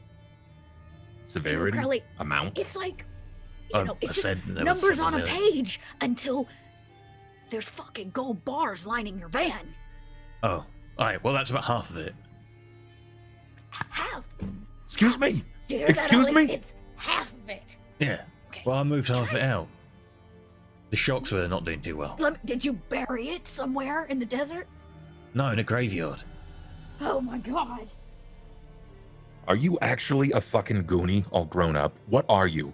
Okay, no, it's fine. Well, I it's had to fine, put it it's fine. somewhere, and I didn't have a haven at the time, and I took a body out of the ground, so I decided I might as well replace it. So, what, you just trade favors with gold bars? How are you moving it, Crowley? I'm cut Clearly in the slices back of a off van. with a hacksaw. I just cut a lump of gold off, weigh it, make sure it's about the right weight. You're Look. sawing through gold bars? I mean, gold's pretty malleable, yeah. Go to pawnbrokers, trade it in occasionally. Crowley, friend. I don't know what the one symbol was. I don't get it. But I do recognize the Nazi symbol when I see a Nazi symbol. Right, yeah. I Oh. don't think you should have that. Personal opinions aside, I can help you move it so that that problem becomes a liquid issue, no longer several hundred pounds weighing down the back of your bizarre van that I still think sends questionable messages. Yeah. Sends obvious predator messages. It's funny I've got that really locked down for some reason on my sheet. Look, I'm okay to do what we can do to, like, liquidate it. That's fine. That'd be helpful. Do you trust me? Sure, you're part of my coterie. But I didn't trust you while to be here. Then I'll figure it out. In the meantime, you should figure out where you put the other half of it so that can start moving as well. But I'll show you what I can do with this half. So then you can decide and figure out what's going to happen with the rest of it. Because that's heat, my friend. That's heat. That's Well, a put lot it of in problems Timothy that we don't Lane. want. Just hold it on the inside. Don't tell me anything else. I don't need anything else right now. There's a lot to process. I was honest the entire time. Something wrong. No, I That's listen. the hard Crowley, part for Ollie is he's trying to Crowley. process that you've been on. Crowley, we have never ever questioned your honesty, except for maybe Ollie, but that's because he didn't know how honest you were. Yeah, I'm sorry. There's a certain amount of skepticism that you carry with every character, especially when you waltz through like fucking Magnum PI. Look at your shirt. I don't know who that is, but I This- assume He knows. Wasn't He knows. particular. that he's got Yeah, I dad do, vibes. but Look, everybody. I think that we should have hot tea. I learned that that's helpful, and we should be thankful that Crowley has an exorbitant amount of gold, that Ollie is going to be able to move it, and then potentially there's like a bank account where it goes, right? Or something like that's good. I was told bank accounts are a bad idea. Second in position. I don't know. Well, what do we That's a lot. why I left it as gold. It will be handled in a way that it's not so heavy. I- You know how like the Kindred world, they do things in favors? Well, we Yeah. kind of do something similar when we were doing similar things streetwise. You just got to make sure that you have a point of standing and nobody wants to disrupt that. You have a lot of favors in hard form. Yeah. We'll put it this way, it'd be a lot easier than cutting chunks off and then going around to every different pawnbroker to make sure I'm not going all in one place. It'd be appreciated. Yeah. Well, there is a certain amount of heat that will be attached to what we're going to do with that. Yeah. But we can remove that heat with some of that money. Yeah. People I are get it. willing to turn a blind eye to, We- Nazi I know. symbols and shit like that. Speaking of heat, we have I'm a not- lot of heat on us at the moment. Just to Do we check, you don't think I'm a want- Nazi, right? You seem to be really hung up on that. No, part. no, I was I was completely reassured that you weren't a Nazi. by Dakota. The Giovanni They're are an not Italian-based clan, and in World War II they worked I with don't- the Nazis quite a lot. Care. It's Did okay, they? Crowley. All right. You got money, and that is awesome. But you can't really spend it right now. Do you know how many windows we could replace with the kind of money you have? I mean, money We doesn't can buy make all happiness. these windows. Well, yes, but it will buy bulletproof windows for the bar. It will also buy you a consistent, streamlined food source, so you no longer have to dig up graves. There you go. Just all the kidneys you could consume. Yeah, but then So- who am I paying that to? People who are probably... Deceased people, and if you feel bad about Yeah. it, we can stipend their families. You know how many people? Yeah. Have you ever seen an American ID before? This tiny little heart right that down there that stands for donor. Some people can't donate certain parts. Those things are interned and they're buried with the people. Yeah, normally in You like a can eat bag, that. and I pull the bag out. Take that with me. Okay. What if we got? that's- What if that's Kinda like a far grab too bag. fucking much. What if we get you the? What if we could buy you the bag before it goes back in the body? Yeah, like a fucking Happy Meal. Yeah, I've been asking around at some like morticians up in Bruja territory. What if we just, Crowley? You have enough money to buy Multiple a place yourself. I multiple guess places. what I'm saying is, this is all fine and good, and we should be fucking celebrating the fact that Crowley, well, Crowley has resources.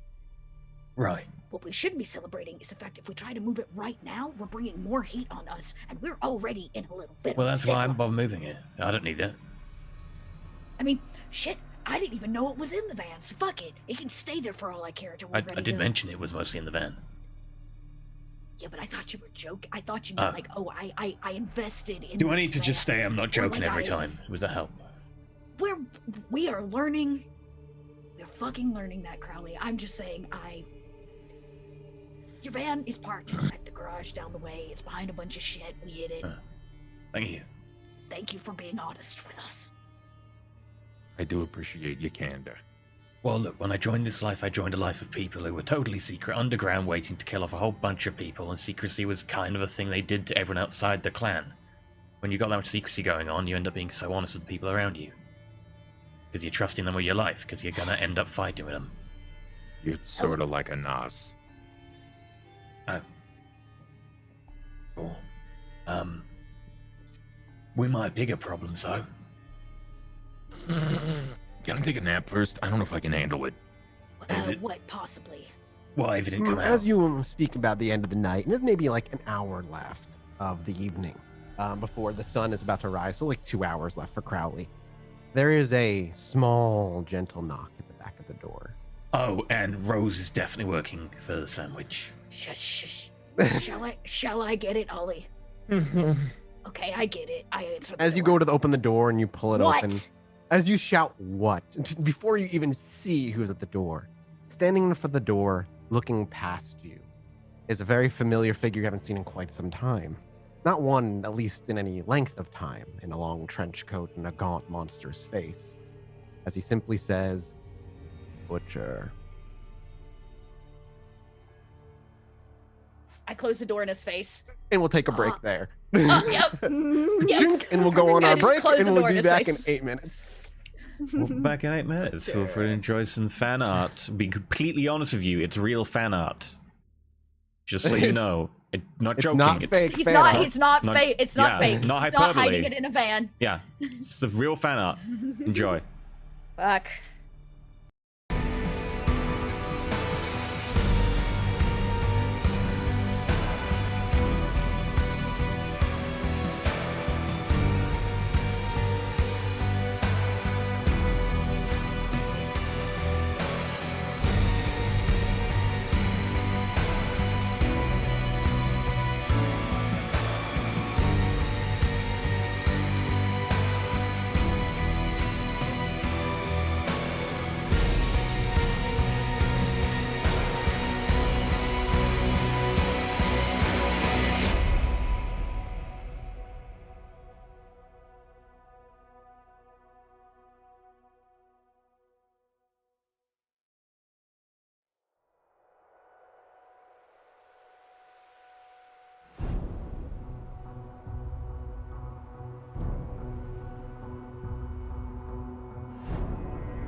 And welcome back to Roll For It, Silence of Shadows, Vampire the Masquerade, 5th edition.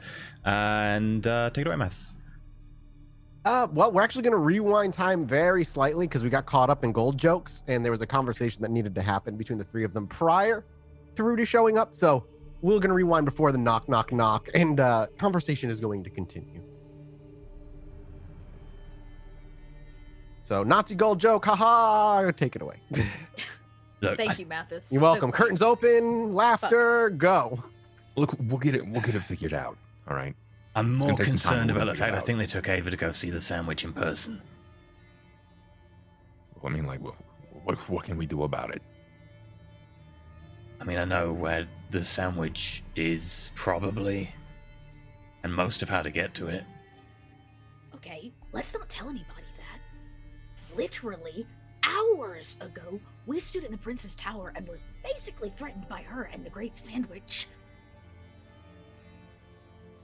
about snooping and sharing information, and let's not tell anybody we know where that is. As I for mean, weren't Ava, you going to talk to some werewolves? You've only had that one because it's once a month, and you've only had that one first bypass through the park, and they weren't, as far as you know, it was only about a week after you left the labyrinth, and they didn't show up. I am following up. Yeah. We go where we can take it. Look, Ava will figure it out. Yeah. And she's come back from a date with worse. I'm not sure about that. The Vitel guy, he was wrong. Like, actually wrong, as opposed to just metaphorically Yeah, wrong. but we knew Vitel was coming. There's nothing we could do about that. We knew Yeah. we were gonna, well, she was gonna get to babysit him. She didn't keep that from us, and the fact that the prince decided that tonight was the night for Vitel to say, hell, maybe that's why she called us up there. Maybe she didn't give a fucking rat's ass about the three of us. She just needed Ava to be there to escort this Vitel character. No, she wouldn't take Ava all the way to where she's in torpor. Well, a good reason. Probably So not she to come doesn't back have from. a good reason. Yeah, well, maybe. Then we wait, right? Yeah, of course we wait. She's either gonna come back or she's not. Yeah. And I did all I could. But I did need to tell you guys, because in case something happens, you should know too. It's a restaurant in the mall. Wait, No, please, I'm gonna give you a tip from Zach's book. Get yourself a manila envelope. Find a place that everybody here might know about it, but only us. Stuff all your secrets in there, just in case you meet an untimely death. But you That's could a use Zach this play information. right there. It would be important to How? you. How could I use it? I Because don't right now, know, me if knowing something that can starts be used going against down. me. look, shit is already going down. And I feel like the more information I know, Crowley, well, the more likely I am to end up a sandwich for a sandwich. Okay. I mean, did you guys just talk about it openly and share secrets the last time you went in for a sandwich Yeah, party? yeah. The entire coterie made sure everyone knew everything and agreed. Understood what was happening. Acted as a team. Because otherwise we'd have been dead. Right, but was one of them Magnus Canis? No? Well, if I the ju- prince I need calls, some plausible deniability, is Right. all, Crowley. I mean, you know everything else. well, shit, they know that we know. And also But we- now they know that you know that I know, and that if I go missing, then you would know from an envelope. So I don't know if that would change matters. You're gonna give me a fucking aneurysm, all right? I don't even know if I can handle pretty those sure anymore. yeah, I'm with you on that one. I trust you guys. You're part of my coterie. Crowley, that is put a big hand on your shoulder. Touching. But I promise you, Ava has been in some shit over the last 10 years. Yeah. She always comes back. Yeah. And either she won't come back, or she will. And I know there's nothing I can do about that right now. But I also think there's a coterie. We should also know what the information is and what we're getting into. Is Put all the suggestion cards on the just- table. Just like a bad, is it a bad idea? Am I like, I can tell it's eating at you that you want to tell us, but like writing it down is not a terrible idea. Well, are you worried about someone like interrogating you? Because in which Yes. case, you'd be able to just tell them that I know, and that there's an envelope that might tell you. See, now I Oh, know if I die. that. See, okay. This place has been bugged before, Crowley. We're just saying, write it on a napkin. Pass it along in a more discreet fashion, you honest man, you. I thump him on the shoulder.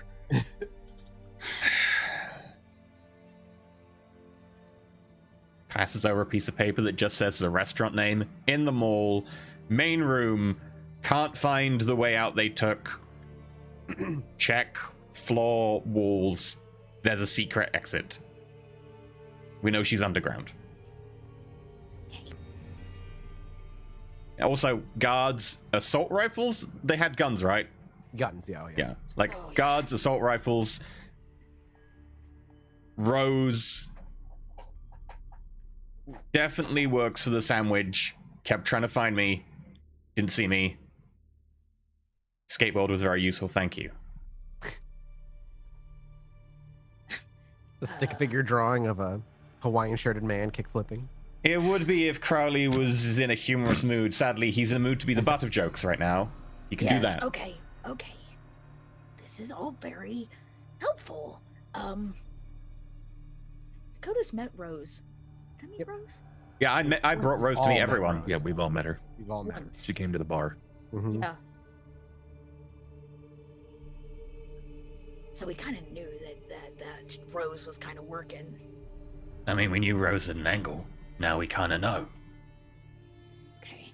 And I brought her to meet you guys because I want to put everything on the table and be honest. Not because I'm secretly working for her or anything. Okay? Here's the thing. I think we need to just let them all think we don't know fucking anything. Rose included. Can you handle that, Crowley? Can you not be honest for just a little bit? We gotta keep... You want to be honest with us? You want to write your secrets on napkins? I'm here for that bullshit. But you cannot tell anybody else. And we need to make them think that we don't know until it becomes relevant. I'm not for going to tell us. them. Okay. I know that. That's what I need. I'm honest. I'm not dumb. But I snuck around. And I got as much as I could. Okay. So this At that Vitel point. character. Oh, yep, sure. Knock, knock. I got you. Door opens. Butcher. Door slams shut. Dakota turns around. Butcher. Hey, Ollie. Yes. There's a Rudy at the door for you. Shall Before I this- let him in? Yes, but you should know, before this night is over, I will likely flip every table in this fucking bar. Hey, Crowley can buy us new ones. Yes, he can. I'm not your sugar daddy. I look at Ollie like, I lean in to Dakota. I'm gonna stake him. I'm gonna stake him. Just save it. You hear a knock open- at the door again. I open the door. Rudy. Welcome. He looks down to you and then looks past you and looks to walk by you. I give him some space. He brushes by you with quicker steps than normal. I look He at locks Ollie. and I eyes go- with Ollie very quickly. Please go I ahead. look at Ollie and I go, Who's this? Rudy. This is another primogen. Rudy, Oh, right. I appreciate you actually knocking this time as opposed to just showing up from the shadows. I understand what's irritating to you at this point. Well, pretty much everything right now is irritating to me. but you're not here to talk about what's irritating me. So what's got you going, Rudy? What's going on? I'm actually looking for a companion of yours. All right. I get up and I go to the other side of the room. Mr. One. Alexander Crowley. Okay. And why would you be looking for Mr. Alexander Crowley? There are those of our clan who allowed him into the city. I wish to speak with him on such matters. Fair. You realize that he's been accepted into the city, though, by the prince. It is not for any legal repercussions, if that is your concern, Butcher. I understand. Crowley. This is Rudy. He very slowly turns to face you, and he takes off his hat, and he just gives you a nod. You see his decayed skin sunken in, his trench coat and his rather plain clothing underneath, and his bony fingers that reach outward. Rudy is not a Nosferatu before your mind jumps to it. I know what he is. Rudy is also the one that had me sired. Yeah, I'm Olive for a while. He taught me some things. You've dropped the name before. Never the face. No. And these teachings have served you quite well, as he does a rather long look around your bar. Debatable. There's far more shotgun holes and bullet holes from pistols than I care to admit. Something I've enjoyed. And yet By the you way, still stand. Crowley, this is Rudy. Rudy. Let go to remember Crowley. I know of his name and his arrival. I have not had the pleasure to put a face to the name, though. It's, interesting to meet you after all I've heard. And I'm gonna just put a mag light on the bar in front of me.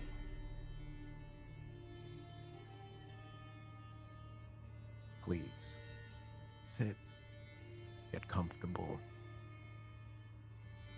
Is I there wish to anything I have can get you, words. Rudy? I'm sorry? Is there anything that I can get you, Rudy? Your attention. Oh, mine as well. Perhaps What even the attention of the Magnus Canis. All right. That she does serve the Camarilla. Does she not? Dakota, would you like to stick around for a bit? I mean, I wasn't gonna go anywhere, but now that I'm welcome. You do know you can just talk to Dakota. She is right there. You don't have to do the third person. He's incredibly formal. Yeah. We try not to pick on him much about it, but then again, he doesn't stick around to be the butt of jokes. Let's grab a Right. seat. Do you bring him out to the private booth, or do you bring him downstairs, or do you go one of the quieter cells in the back? Out of curiosity, where would you prefer to have a conversation with Rudy? Probably to the open floor. The bar room out Yeah. front. Make your way out that way, and kind of all circle around and sit about. But his attention immediately goes to Crowley. But please, if there's words that are about to be had, please. I would just want to know, does Ollie have all the lights on? I mean, enough. There's not really many lights. It's a dive. It's a dive bar, Okay, so yeah. there's probably like 4 can lights for the entire floor. Crowley's gonna pull up a chair and he's gonna Riker it. Fair enough. As you all take your seat, leg over chair, and others perhaps standing, Rudy then eventually strolls in and faces the three of you. Not in a grandiose way like Bella would, but in just a kind of ensuring that he has your attention. And as he looks to the three of you, he then eventually looks over to Crowley. How many months ago were you allowed into the city now, Crowley? Maybe 6. He takes a moment, his eyes look up. He seems to think. Well, depends what you mean by allowed into the city. Allowed in the city, probably 3. Maybe 4. He nods. And do you understand why you were brought into Chicago? Allowed into a city where lockdown ensured no other kindred could slip through. But you so very simply slipped through the borders. Because you've got about 200 vampires for a city of several 100,000 people. But I'm guessing there's a more nefarious reason than that. Nefarious is such a strong terminology. Okay. It implies darker purposes. Considering our shared disciplines, I think it's appropriate. One is only as dark as they allow themselves to be. And those talents are outlawed. Sure. They're not. Of course. You must be curious still. Why? Why were you ushered to Chicago? You were beckoned, were you not?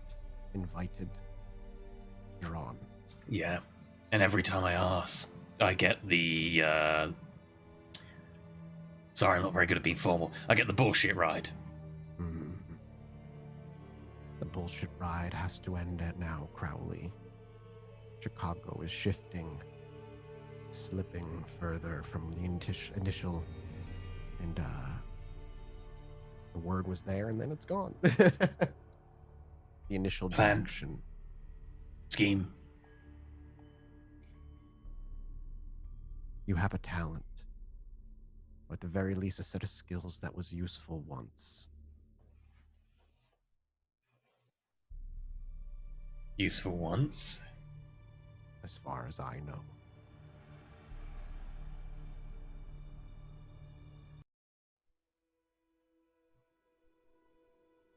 Crowley, you are not a fool. If it helps, I got you into Chicago. Mystery solved. Okay. Rose is one of my own.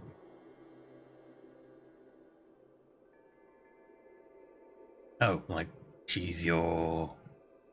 One of my own. Right. Wait. One of. He was brought in because they want Crowley to do the dirty work, since he's already got experience doing the dirty work. Okay. So you're I was out of character though, so. Yeah. Yeah. I got you. Yeah. So, please. There was concern. We were unsure what her goals were, her initial direction for the city. Crowley was brought in as, shall we call it safety? A safety net, a backup plan, should things turn south. What have I always spoken about here? And he turns to Ollie. My primary concern has always been the survival of us in our city. Something Snitch made very clear to me when I was a young child. That is all I've ever served. Survival. And you feel like our survival is on the Survival of brink? the city. Insight roll. Wits insight. You're all welcome to if you'd like. Rudy, my curiosity's peaking slightly. You sound very Snitch when you say that you want the survival of the city, the best survival of the clan. That's a wild choice of words, given your current run of friends. And what You is said- your concern? Your concern right now, and why you're telling us. You don't have to. You can continue playing puppet behind the scenes and pulling strings. Why does Ollie matter in this scenario? Crowley with a 3, Dakota unfortunately with a 2, no. Certainly something seems off. I can't remember the exact sentence I said that you wits incited. I apologize. I was mostly inciting his general... Yeah, we were just in case the Methuselah decided not to be doing what we wanted. We wanted Insurance you in policy. case You could, certainly picked yeah. up the idea that you are an insurance policy. That is So he's true. being genuine what he- about wanting to go against the Methuselah. That's That even is what you're at questioning least right maybe getting right now. Okay. You're not sure. But yeah, that's where you're getting the whiff of smell. So the smell of truth from that. just to make Yes. sure, because Yes. it's gonna be important. Yep. Okay. So, does she have any power over you? Can she tell what's going on around here? I am unsure, as many are, at the extent of her influence over Chicago at the time. Though to my understanding it is great. Right. She is, however, like kindred of all ages, not omnipotent or omnipresent. Well, she might be busy with Ava right now, for one reason or another. And you want us to just... I wish you to understand, to give you clarity, to Crowley most specifically. You and I, Crowley, have much in common. The survival of my kind may be at the forefront of all of this.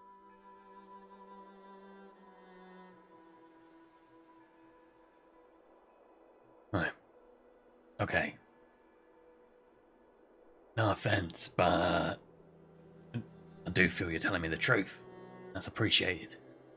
But also, Ollie's told me mixed things about you. I'm So, sure. mind if we just talk behind your back for a bit? I will be leaving in a moment. Rather want to follow this one up. I will return. Right? Yeah, people keep saying that. Rudy's good about that. He'll be back. I do not say any of this lightly. Nor can I provide you of evidence that this is the truth of happening, the truth of what's happening within Chicago. Why now? What is different? You've gone from plan A to plan B, clearly. What happened? Plan B didn't happen. He's not shifting. He's building a contingency for when shit goes tits up. No, he wouldn't tell me that unless he wanted me to do something. I have no request for you, Crowley. I bring you clarity at a time where it is needed. Yes, But why do you want is me? it needed? That's what I'm asking. Why now? I She's have quicker and said smarter this than me. The butcher many times. The city is alive. And again, the sleeping city shifts. He shakes his head in a very frustrated manner. Again, I cannot bring you any evidence of what I am saying. No, but you know stuff, right? Tell us something that we probably know that we shouldn't know. I'll knock on the And- table and I'll look over and I'll say, like in a hushed tone, Vitel, You say that to him? to everyone at the table, just in a hushed Including- tone. Yeah, what do you know about? It is to my understanding that he has arrived in the city recently.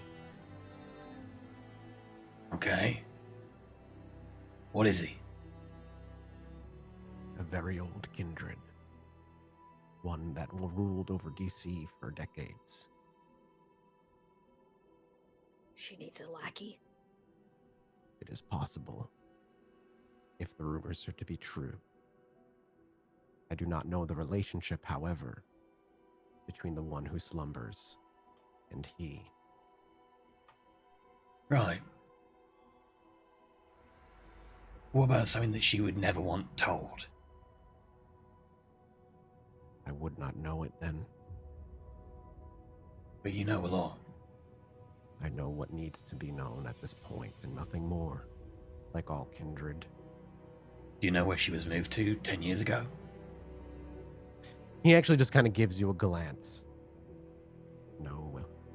No elder kindred would willingly give away their location even to their most trusted. Only the slaves.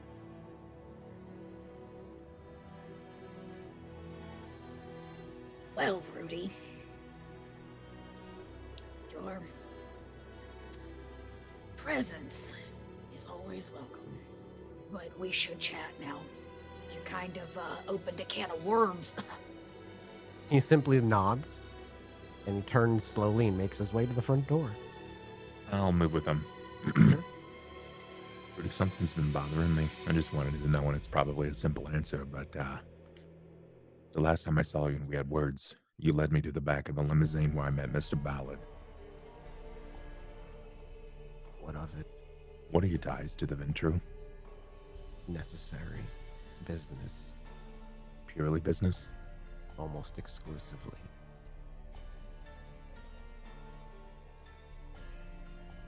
I carry assuming- very little sway, understand. I'm assuming that you also know about the recent missing Camille Delanois. I have heard that she broke Camarilla law and has been exiled from the city after going missing. A formal announcement to be made in the coming nights. See, back when I was alive, you probably recognize this from my dad. Didn't fall too far from the tree here. People go missing all the time. He stops in the stride before walking out the door and he faces you. He gives you a very serious look before speaking again. From my understanding, Camille Delanois has been exiled after breaking the Masquerade and going missing from Chicago. Sure. I imagine that's what you heard as well. Yeah, I was told that. Tonight, actually. Gives you a very gentle and understanding nod. Until another night. He opens the front door. As he's about to leave, I just call over. Why are your kind in danger if she's one of you? He does not respond. He does not stop. He just walks. He turns a corner and disappears out of sight.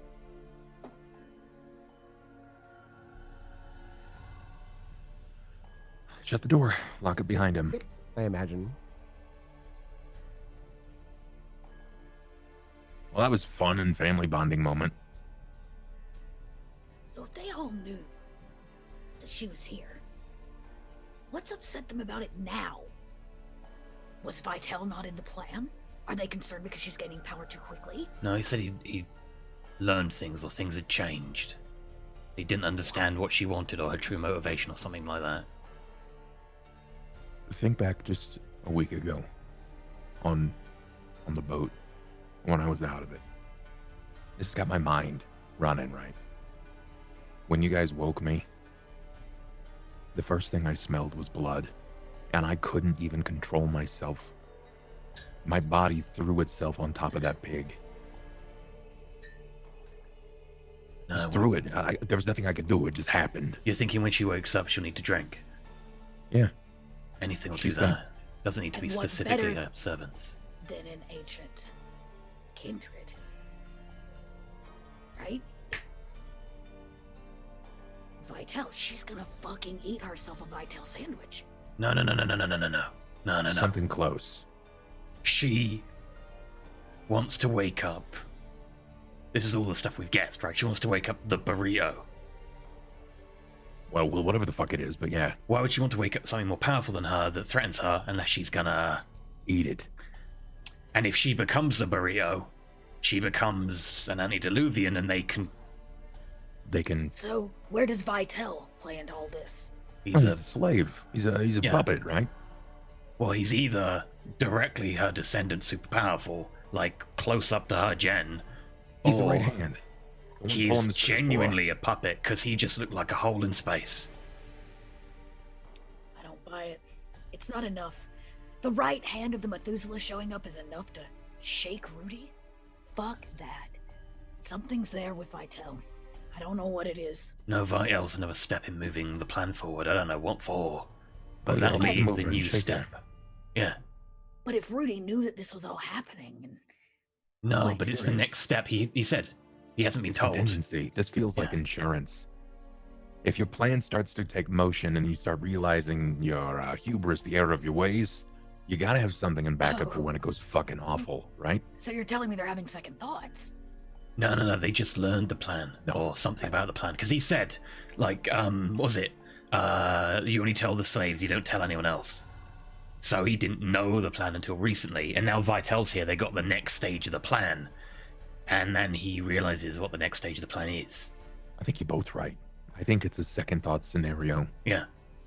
That he's gone along until now, but now he realizes what the true purpose is. They only had part of the picture, and now they have the whole picture. Because they weren't told the full, like, brief going in. Okay, so the sandwich is gonna eat a burrito. Yeah, and when you do that, How you is become she planning to do that? Is that why? You've got to wake it up. And if we think... You gotta keep in mind too, I know this is difficult. What's your points in occult, everybody?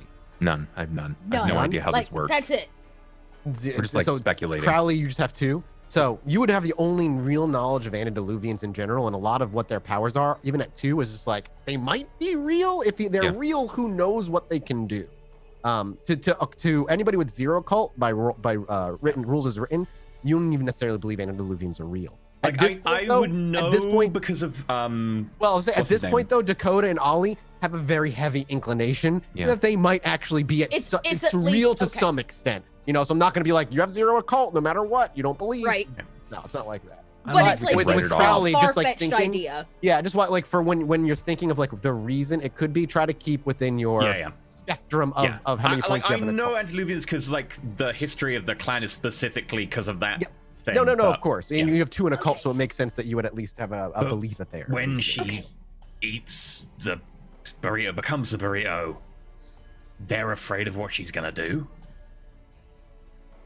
Again, it still feels strange to me. Vitel is just like, what is it? He's there, but he rocked the boat, which means that something Rudy didn't tell us, that they have a bigger fear of why Vitel is here. It'll be something to do with Washington. Well, it's the next stage of the plan, right? When you go into a delicate stage of a plan, you make sure you've got someone on the ground who is in charge. Like when we were in New York. Implicitly. Yeah, when we were in New York, all of us low-gen people, we did the initial scouting.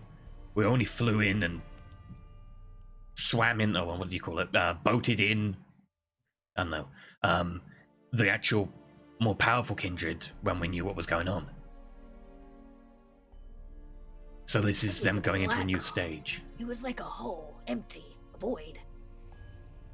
Which, for me, means that he's like either super oblivion, bollocks, abyss. Which could be that he's literally being puppeted by something. The sandwich. That was also supposed to happen if you diablerized, right? Weren't you supposed to you get like these veins. So did you not have that then? Or can you even tell? No, he's just pure black. I don't know if I'll be able to tell. I don't have that ability. All right, so then it wasn't even an aura. It was just the complete absence. Yeah, it's just like I don't have the ability. I don't have auras, but I can see mystical bullshit. And La Sombra, they're pretty much all the same way, right? Like they have this. You said they've got like a blackened aura, right? No, they just look like any other kindred, really. If you're doing something fancy with the Abyss at the time I look, sure, I can see something. So, what the fuck can that even mean? That he's just a motherfucking huge connection to the Abyss, which I guess either means that he is a puppet of the sandwich or just fucking powerful and is using some abilities all the time that I don't know about. I don't get it. I don't know. What? Why? What's wrong with Bella as a puppet? Not enough control? She's being used occasionally. Rudy said it. Rudy said she's not omnipotent. She can only be someplace at a time. So maybe she only takes occasional control of these people. But Vitel's like an actual puppet. Like a vessel, yeah. Which would make sense about why not everything Ava knew got communicated to the sandwich. Call me crazy, but didn't we talk about the sandwich feeding on ghosts? Yeah. Which is why Vanessa was collecting them in this tower, right, Ollie? You saw them. Who saw them? It was me. We saw. It doesn't some necessarily mean shit feeding. going on. It could just be using them for power. Okay, so what about Like okay, a so battery? what I happens? mean, you've seen me running around with a ghost in me. What do you see when you see the ghosts, right? When you see your fucking spooky friends, do they show up dark as well? They show up as like shadows and stuff like that. Yeah. All right, It could just so be a lot of shadows in one place. wild story. Just a thought here, throwing it out. What if he's got a bunch of fucking ghosts riding him? Yeah, just super powerful Oblivion Abyss bullshit. All right, so then he's super powerful. He's like a kindred Superman then. I mean, if she's flying in literally her troubleshooter, then sure, yeah. That's terrible. Can I just I'm gonna play devil's advocate here for a minute.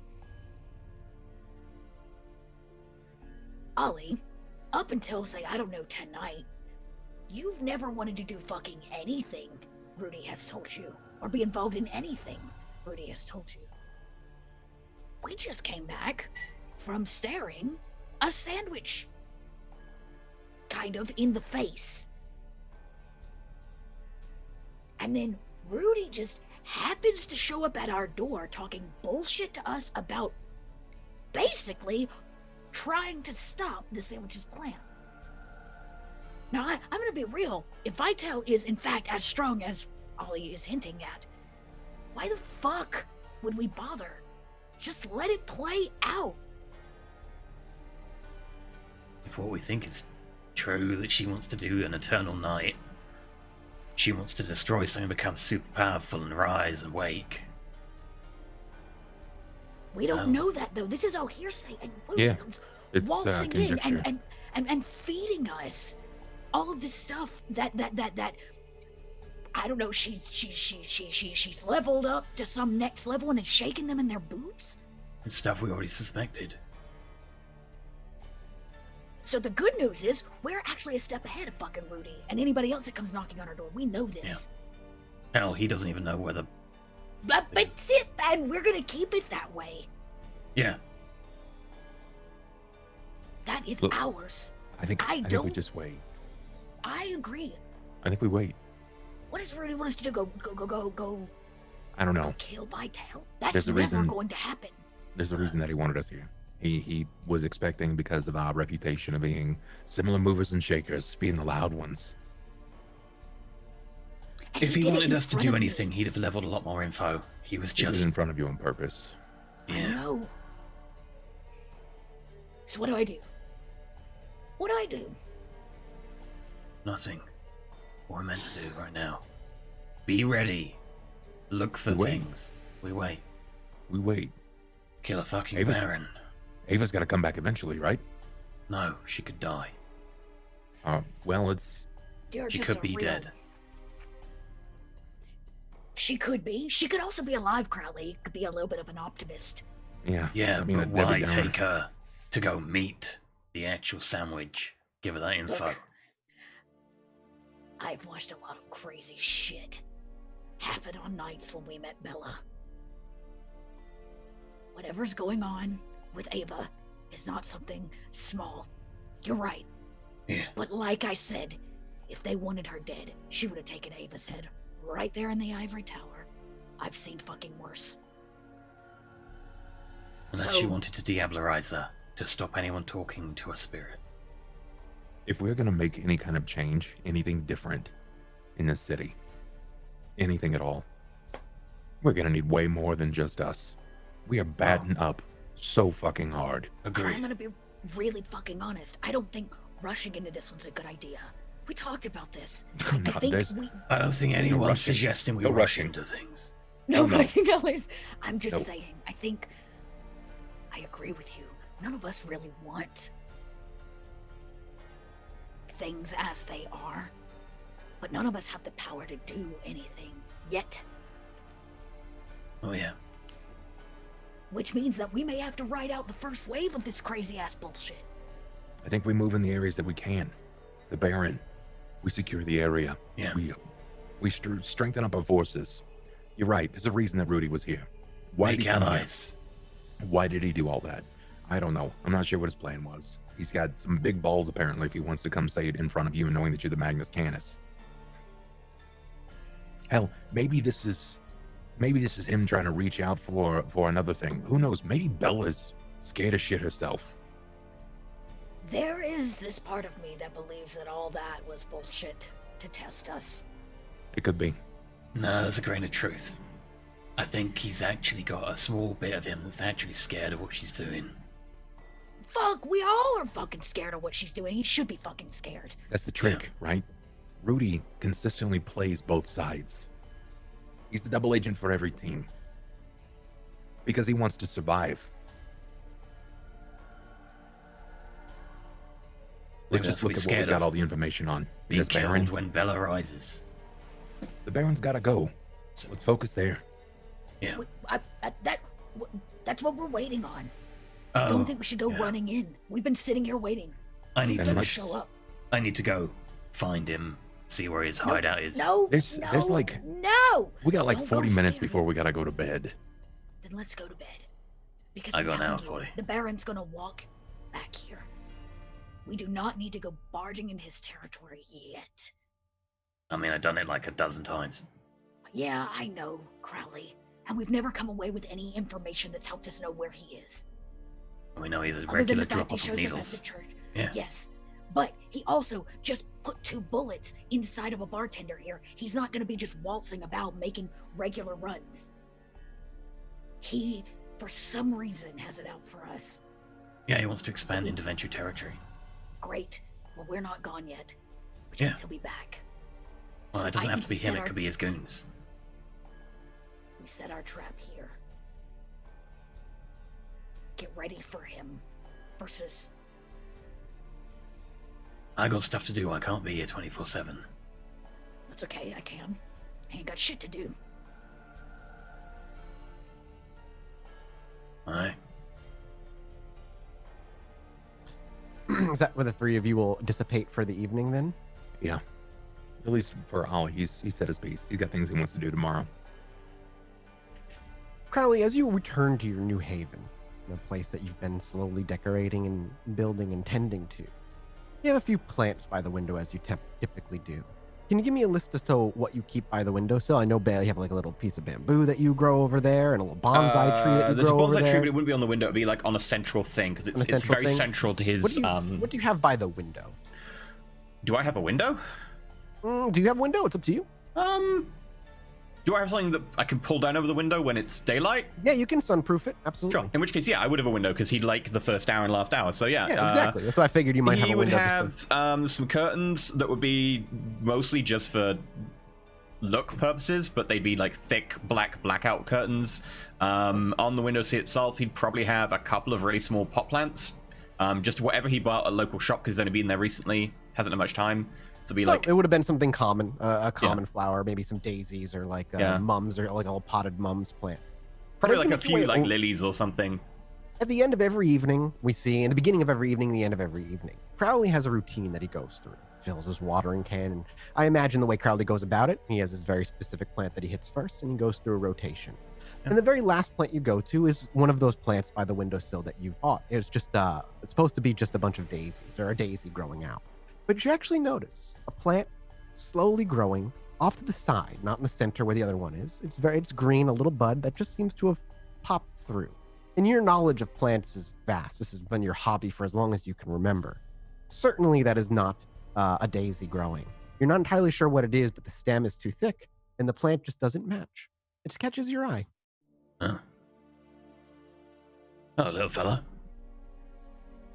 Tend to it? You would keep it watered? Or Yeah. do you yeah, all right. Just wanted curious if it's something you would pluck or you would allow to grow. And so you sprinkle some water on it and Crowley goes to bed for the evening. Can I get everybody a rouse check for the following evening? Oh, Ava Ollie. getting the Harden stick. Ava, you go to hunger 1 because remember you were at hunger 0. Ollie, you're at hunger 2. Everybody else is fine for the evening. We're actually gonna, though Crowley does wake up first, most of the people he deals with are not around at this particular point. Where I'd like the camera actually to start is actually at the back of the bar, at the back door.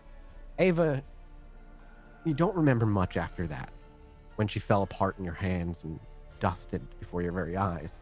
The next thing you remember is you're standing in behind Ollie's bar with his door before you. The evening is certainly fresh, and you can tell immediately that it is not the same night. Weird. I'll just like walk in. The door little opens. dazed. Ollie actually being the one that lives here, probably up about, maybe even kind of cleaning. You actually hear the back door just open and then shut. And maybe as he peers around the corner to check who the hell just busted in, you actually see Ava in the same attire she was the previous night, walking in. Hi. Hey, you Uh, alone? yeah. What day is it? Is it It's just the next day. okay? Sorry, it's a little weird, a little fuzzy. You all right, kid? Yeah, I'm okay. I mean, you may wits insight that if you would like. And you may also make me a manipulation subterfuge roll if you'd like.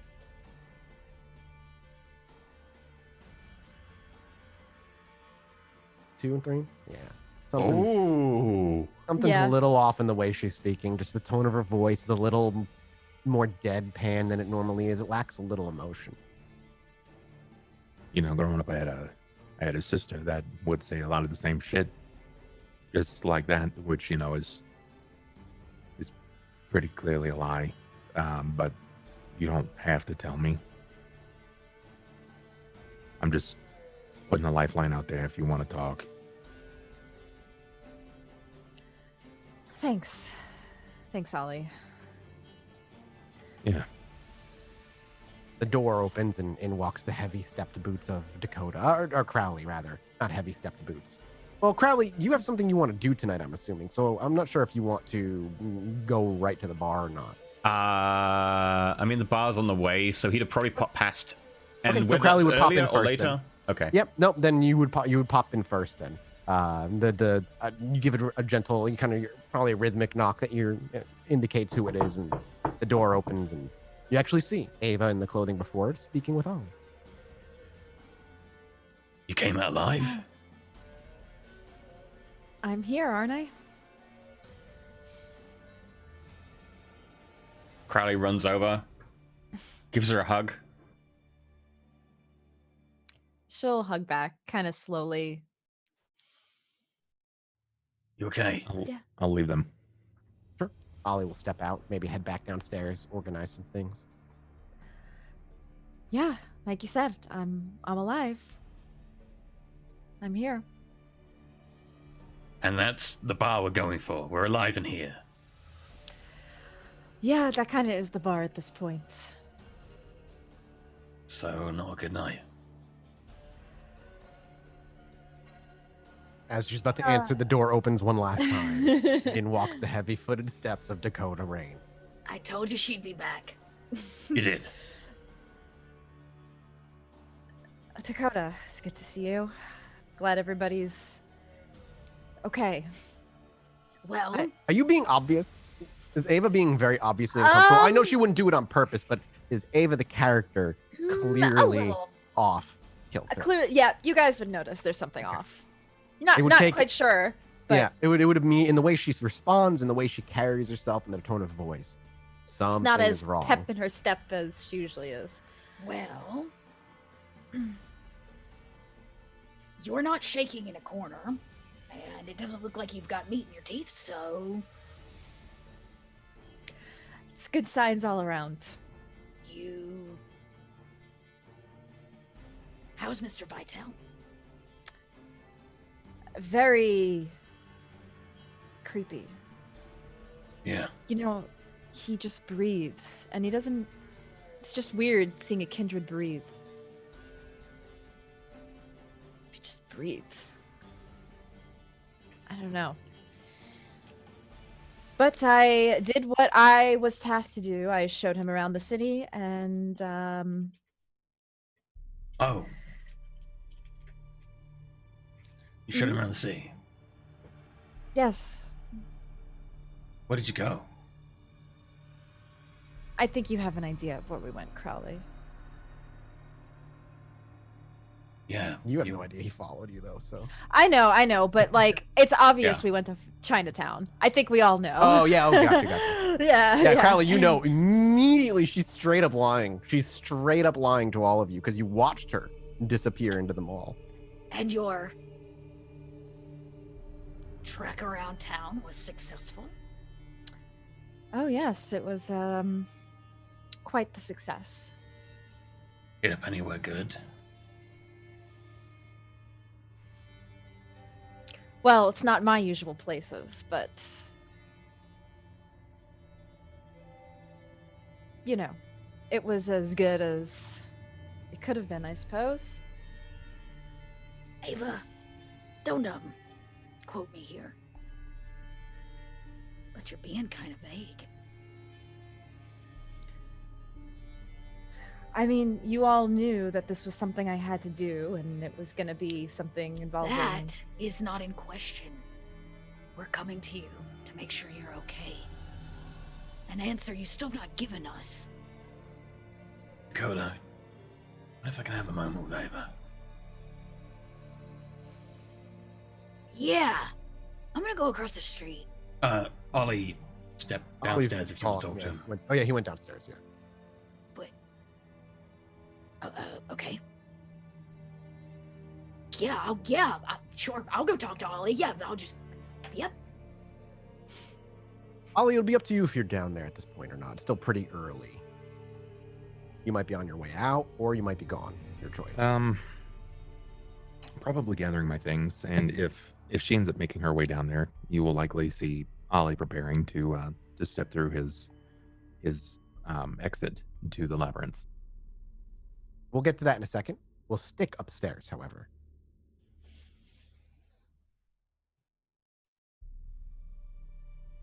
Ava. I mean, you know my thing, right? Being honest. Yes. I mean, being honest with the coterie. Making sure everyone is, like, on the same level about things. And between us, I thought we were gonna be honest as well.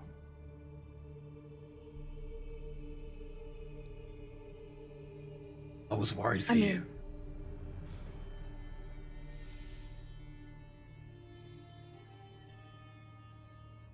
I do appreciate your concern, Crowley. Right. Well, I don't appreciate bullshit. You went to see the Methuselah.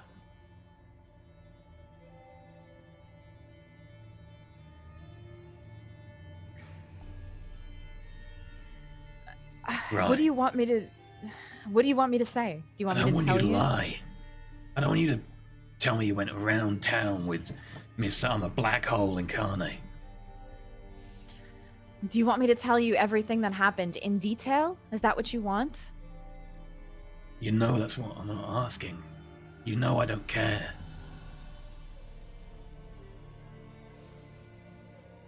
I care about your well-being, and I care about the well-being of my friends in this coterie.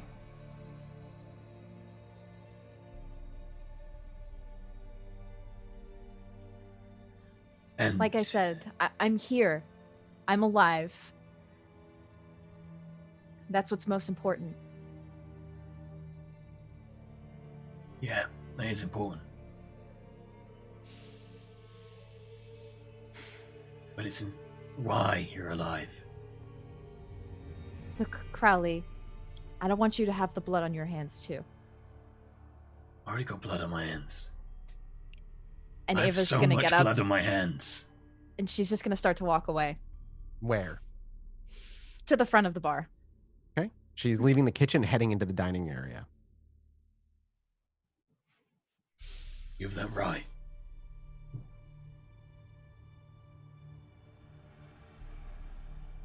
But I'm disappointed. Crowley, as long as you're around me, you'll feel nothing but disappointment. I don't think I'm what you're looking for. I don't know what you've done to yourself. I don't know why you've let yourself get this low. I don't know why you lack the self-esteem to want to be better. and why you're harming yourself at every step. But you're deliberately putting yourself in the line of fire every time. And you're taking these steps one after another, not just because you feel they're necessary, but because you despise something about yourself. And I don't know why. And that's your business. If you don't want to tell me, then that's fine. But I don't know if I can be here and watch that happen. Because I care about you, just as I care about Dakota, and I care about Ollie. And when it's something this important, hell, this might be the end of the world. Give or take whatever the fuck is going on in the sea.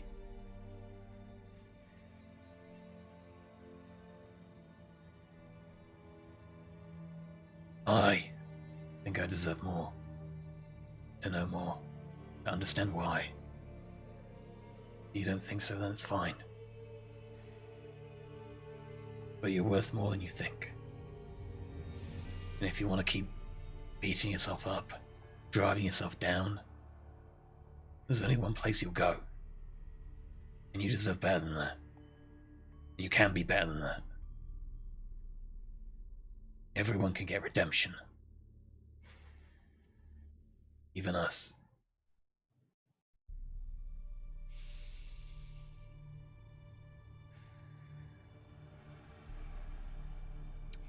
You've shown me kindness, Crowley. True kindness. Many times before.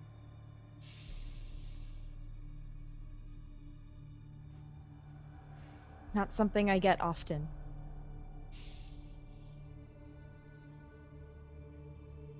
You're right. You do deserve to know more.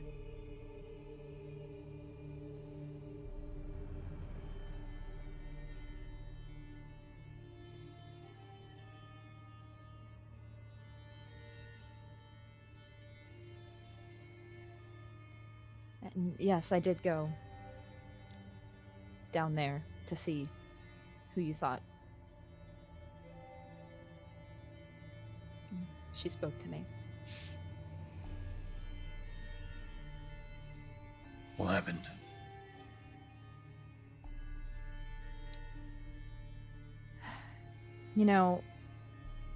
I said some not so nice things to the prince. I kind of regret it. So I thought I was a dead man. Dead woman. But, Sib, she actually believes in me. She actually feels like I'm like her. And it made me feel like I don't know, I had a place in her story.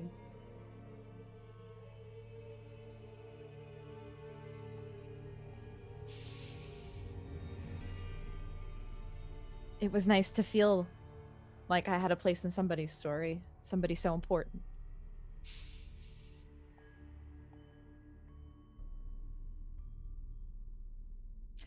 So, we'll see where that story takes us. What happened? That's the extent of what I'm telling you, Crowley. For now.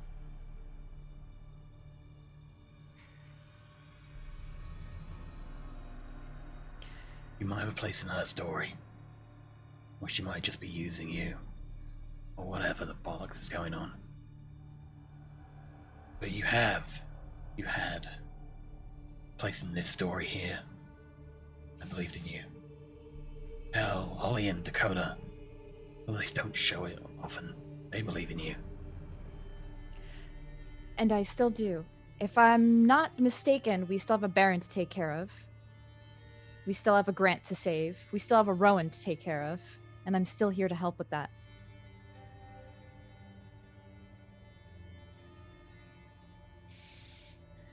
So let's focus on that.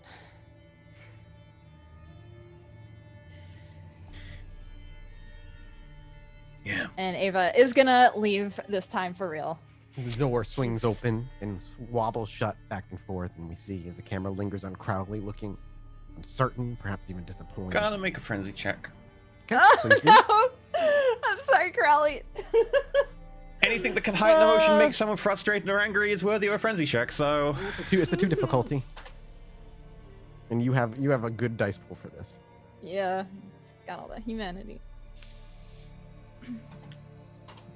Oh, I keep putting it in modifiers instead of difficulty. There. Oh. Frenzy. Modifier 0, difficulty 2. Okay. You are able to that's a lot of successfully dice. hold back as you once again feel the beast rattle the inside of you. A stark Sorry, reminder of how, even still, you are connected to who you once were, how disparate and far apart you actually are. Crowley Much leaves like through the back door. the camera flies down through the floor as we catch Ollie throwing a couple things, looking like he's ready to pack up and head out for the night for a quick little trip as Dakota steps in. Where you going? I didn't want to insert myself in what was above. That's just them kind of thing. Okay. She's obviously rattled, and I wanted to get out before. Well, we all end up meeting tonight, but I want to go see Mr. Jackson. Why? Well, Camille's dead. No matter how you slice it, she's not just missing. Camille's dead. Yes. Therefore, a Ventru seat on the Primogen Council is going to open up. And I am going to express my interest in seeing that he takes that spot. I think it would be in the best interest to attempt to speak alongside most of the Nosferatu in saying what is best for Nos and tie in allegiance to Mr. Jackson. And I'm sure that Snitch could speak for himself, but he's a little fucking tied up right now. So you're gonna go speak for all Nosferatu and tell Jackson he needs to take a seat? I think that I'm going to try to extend a metaphorical olive branch and say that he has my complete and undivided support in taking this position, that I think it would be best for not only Clan Ventru, but for continuing and furthering a better balance for the Nosferatu as well. All right.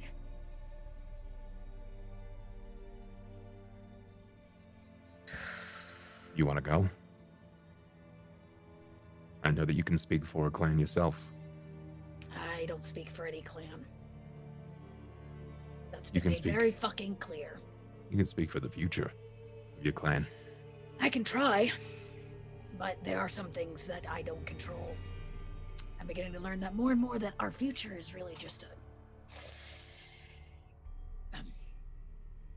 currently all my shit is tied to somebody else's future, which is why all this shit tonight has me a bit rattled. Well, let's go get some of that dank undercity air then. Yeah. Come on, it'll be a beautiful thing. Let's go. Okay. And into the labyrinth you descend, the surface at the very least, and use it to traverse further to the west and deeper into Chicago territory. However, I need to actually take a look at where a certain building is in Chicago. I'm probably going to be making notes of when the last time some of these symbols were used. Also, for any symbol that I've seen Snitch use in the past, I know the kind of markings that he's making. I want to see if they look like they've been recently tipped or scratched. Sounds good. Go ahead and make me a wits awareness check. Sure.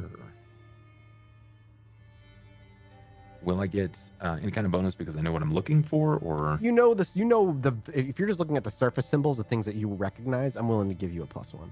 okay, I'll take it. 3 successes. With 3 successes, most of these have not been used recently.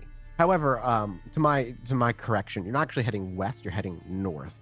and I'll explain why in a minute. But there are a few that definitely seem, though, that they are a little more worn down, recently so, than others, moving into downtown Chicago, which is actually where you're heading, because Mr. Jackson actually owns a haven out in downtown Chicago, the one that you can most likely find him at a night where he's not taking care of venture business. He actually has a territory within the University of Chicago, and that's where you're actually going to be heading to this evening, making your way closer to downtown and traversing the labyrinth into downtown. Now, granted, of course, downtown Chicago belongs to the Toreadors, but just because it belongs to the Toreadors doesn't mean the influential Ventrue or other kindred of the city don't get to hold on to their havens within downtown so long as they have permission from the prince to do so. That's just how it works. It's the same way you can have a haven in a Ventrue territory. As long as you have permission, you're allowed.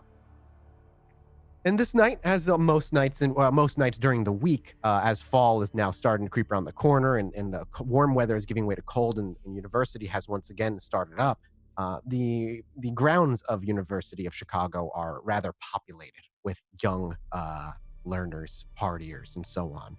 You can actually hear a couple parties in a nearby dormitory as you pop out from the sewers a few blocks out and make your way in the University of Chicago. But you're not going to the dorms. You're not going to the main offices or even a hall. In fact, if you are looking to speak with the Prince of, not the Prince, my apologies, Canon Prince of Chicago, but just a Ventrue here in Chicago, Mr. Jackson, you know that he's typically enjoys a rather fond early night debate. Something that he does quite often here in the University of Chicago, the more you've kind of learned about him and spoken about him. Specifically, he loves to debate Cretius. It's one of his favorite pastimes. You know Cretius mainly as just the Brujah Primogen who keeps to himself and doesn't very often talk to others. And there's a few debate halls here that you can go to, little classrooms that are used in the like. And you more just kind of mill about until somebody either approaches you or Mr. Jackson himself makes his way out. He doesn't like to keep to himself here. Once he's done with his debates and he makes his way out, he does like to socialize with some of the students around here, usually with Cretius by his side, as it's well known that Cretius thoroughly enjoys socializing with the younger students of the universities here in Chicago. And around this time, after the first couple hours of the evening pass by, and I imagine Dakota is staying hidden somewhere and Ollie is just invisible when you're just kind of waiting and milling about. I mean, I look like a college kid. You look like the age of a college kid without the proper cleanliness of somebody who actually goes to college. I guess that's true. I probably keep two corners and you could simply be a partier. Somebody you could, if you wanted to pass off like somebody who's been being brought in to, you don't actually go here, but hey, there's a party going on and you show up. Like, you're easier to blend in.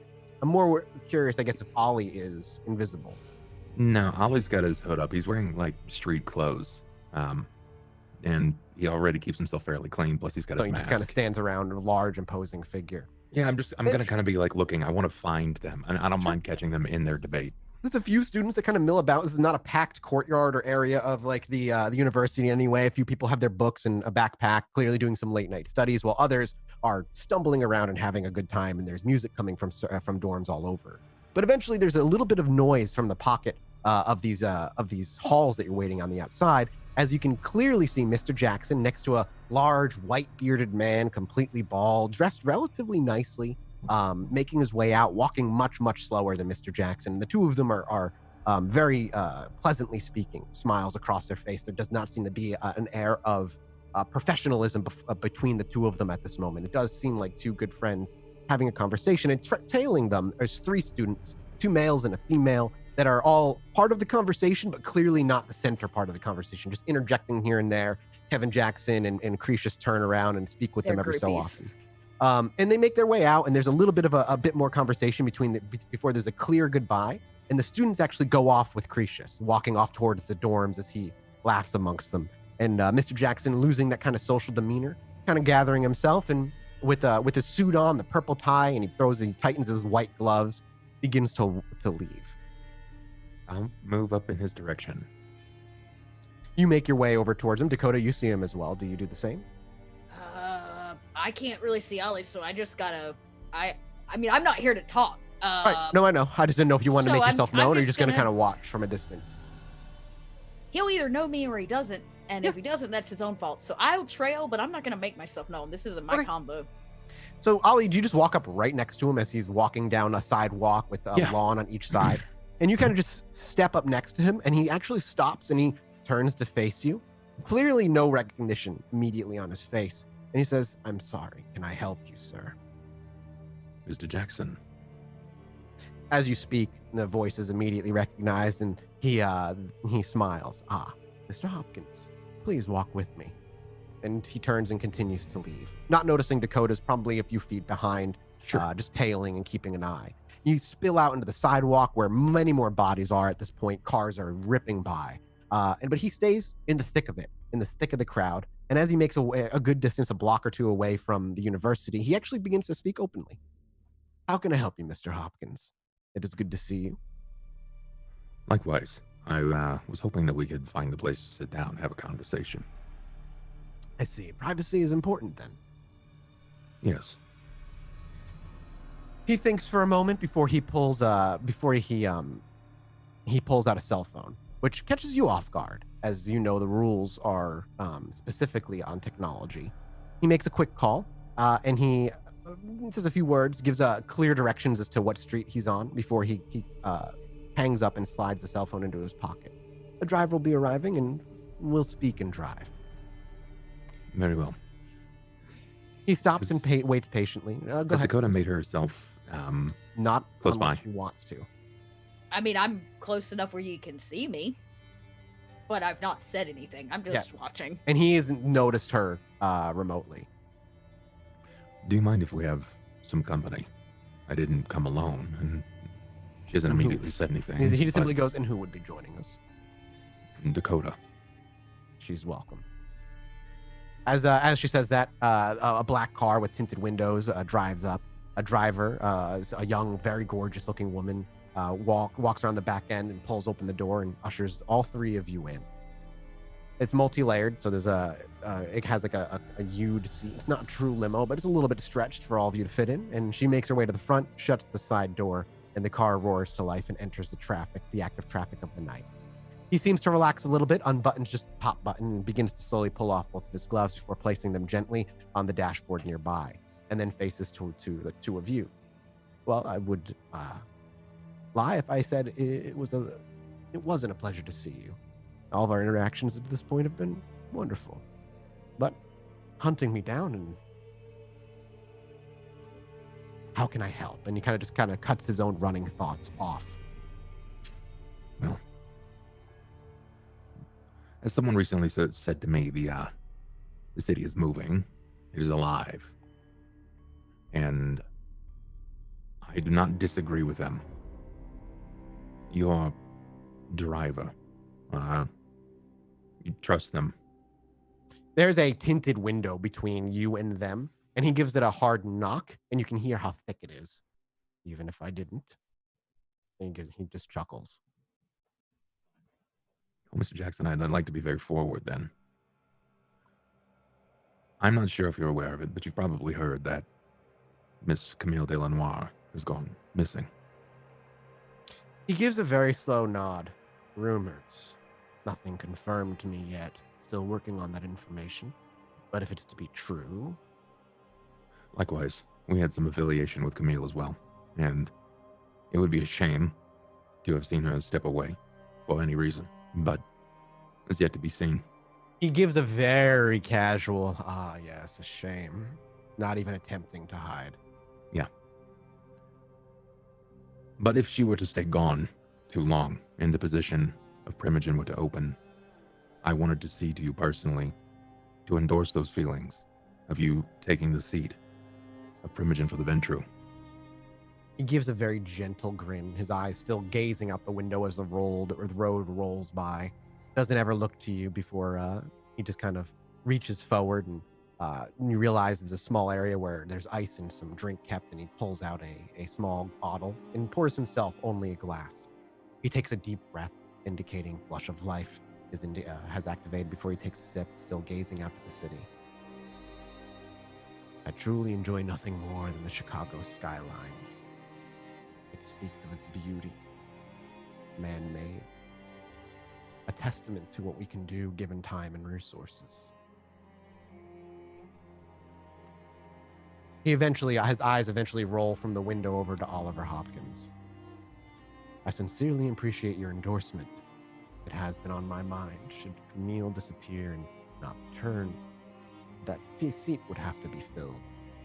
There are many who are capable, but I believe only one of us would flourish. And he smiles and raises the glass and takes a sip. I've thought for a long time, and I've met with each of the controlling Mentru, those seated in positions of power. I've met with Ballard. I've now met with you many times, and Camille has had seated herself closely to us for a short time. And I have to say that I am most impressed with your interactions. I believe that you see value in creating relationships. And I appreciate the relationship that has been established between the two of us. It has done well for myself. It has done well for my coterie, even if it started rocky. He leans forward, placing his elbows on his knees and then taking a very long, casual sip of whatever liquid he's drinking in the glass, clearly too thin to be any sort of blood. He takes another deep breath and exhales before crossing his legs and leaning back.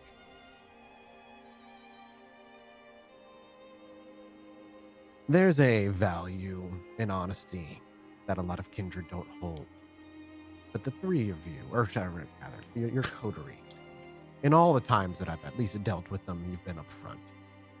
And to seek me out on a night with Magnus Canis by your side, and he looks to you, Dakota, and gives you kind of a look of respect, not one of disdain.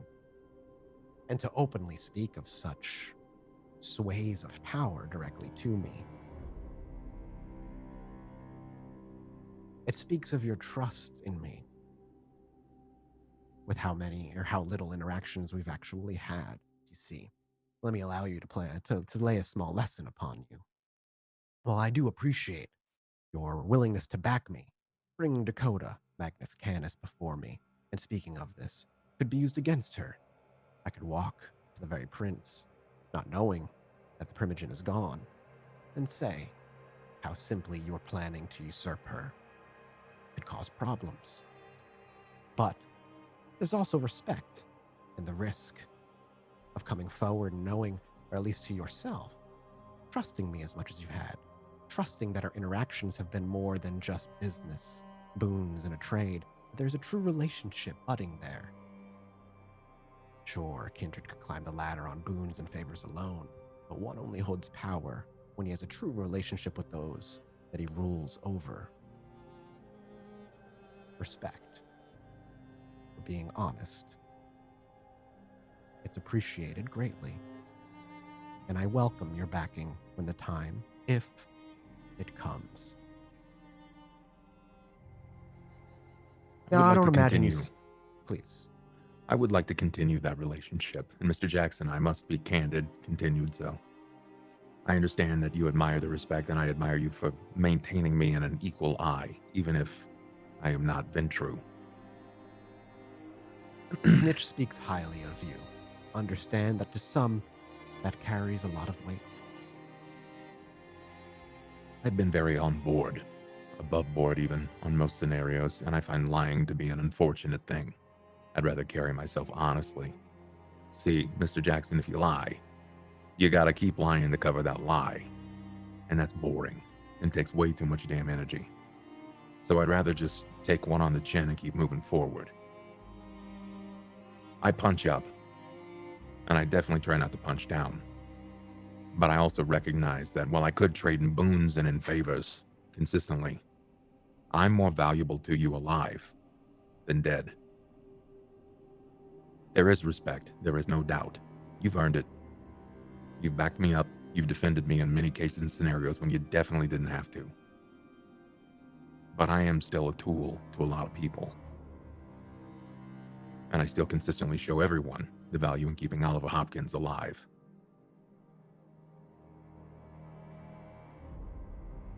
So my question then to you would be, what is it that you're offering Simply that I can call upon you should the need arise. I suppose there is the trust there enough. You've been kind to me in this space, even when many others were not. I recognize my position, placed in Ventru territory, especially as a Nosferatu, has been a bit of a slight. It's unfortunate, but even if you came with mild hostility, you recognized that I'm not the butcher, that I am Oliver Hopkins. There's more there to the name. I don't know where this is going to go, Mr. Jackson. I just know that if there's anyone that I would like to see in that seat, it is you. I wanted to openly state that and to continue to repair any bent, burned, or broken bridges between the Ventru and the Nosferatu. I trust Snitch, but I know that everyone has their secrets, and there are many Nos that will go underseen and underlooked, and I want to see the Nosferatu thrive. The Nosferatu, for a disregarded clan in most cities. They are the vitae that flows through the streets, carries what is important about keeping stability through. I agree. The Nosferatu have their purposes. Unfortunately, heinous as cursed as they have been. It's a shame other Ventru don't necessarily see that.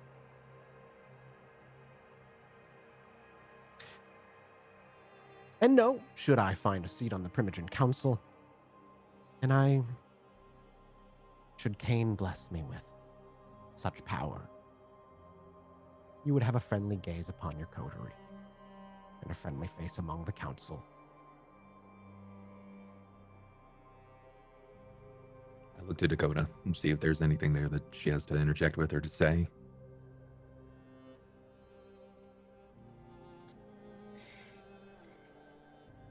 You offer things we already have. If it's to be believed that Camille is missing, I would say you're missing that friendly face on that council. She was not the only friendly face. But she was the only Ventru friendly face. And with a Ventru comes a large bank account and influence beyond that you have. We were born to rule.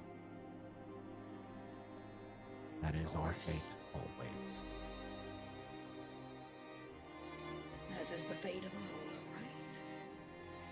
He gives you a raised glass. Like you. I am fond of both of you as well.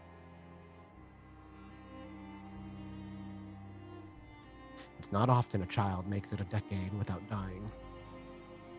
Only those that live that first decade, they show promise. We've made it this far.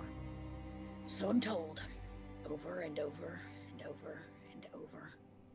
And yet every time, Dakota tries to make a play, I get a resounding maybe, or a cute pat on the head. And you're looking to change your stature? No. You and I both know that that's never going to change. I would disagree with you. Well, the Gangrel, you while seem they to may re- not be in Chicago any longer, they are a interesting people that Chicago was more robust for having. You speak a lot of really nice words that nobody agrees with you on. Not even the Gangrel. So you tell me, Great Ruler, how would you bring them back? Unfortunately, there's not much I could do, even sitting on the Primogen Council. The Gangrel Not are talking about in a... reality. Hypothetically, you like a good debate? The Gangrel are, from my understanding and my interactions with them, as rare and brief as they tend to be, are a very impatient breed. They don't like to stick in one place for long. I imagine all they would need is the same allowances that they had before Chicago was locked down. The ability to come and go. to lay within Northerly Isle or wherever they deem safe, and to be able to trespass and bypass, perhaps trespass is a strong word, to transit through Chicago again. I understand the prince's reasoning, even if I believe it to be flawed logic. When you brought us the boy, you told us that the Vintru had made a move against the Anarchs. Somebody obviously got there first, but I'm interested as to why now. When opportunities arise, you take them. And an opportunity arose to strike back at the Anarchs for their insubordination. Things just weren't going as planned initially. The hunters, of course. Yes. Well, they seem to never go as planned.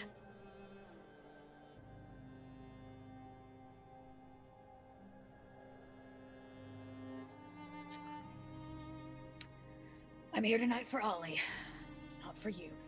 But I may be a gangrel, but I have a way with words occasionally. To the right ears occasionally. And Bella loves me. He smiles knowingly.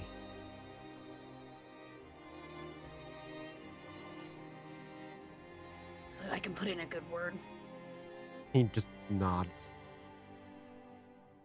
There may be a time when those words are needed. But first, Maybe. we have to ensure that the rumors are true. Plotting all of this when Camille could simply just be missing for a few days might end up being worthless. Don't take it from me. But Camille's not coming back. He just gives a chuckle, and he taps on the window twice. Once he taps, the car begins to roll to a stop and pulls over. He gestures to the door for you two to let yourselves out. I slip out and let Ollie out. Mm-hmm. Meld into a sea of people in a nearby area. But I would say before she closes the door, she simply says, I have a particular taste for books. You hang out at a university where there are books.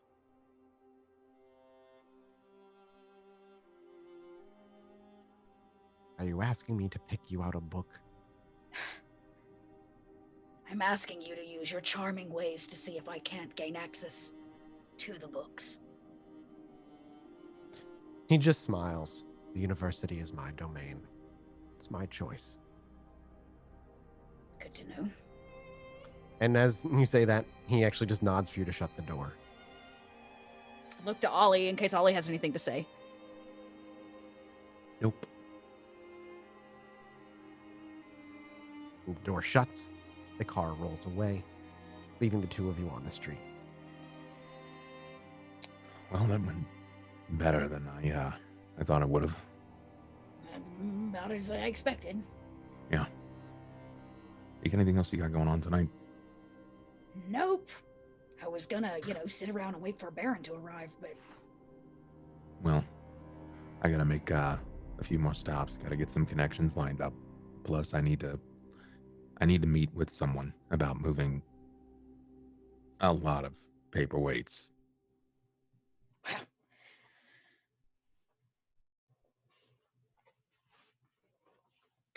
I'd like your company. Oh, you want me to come? Yeah, I want you to be there. Oh. Okay.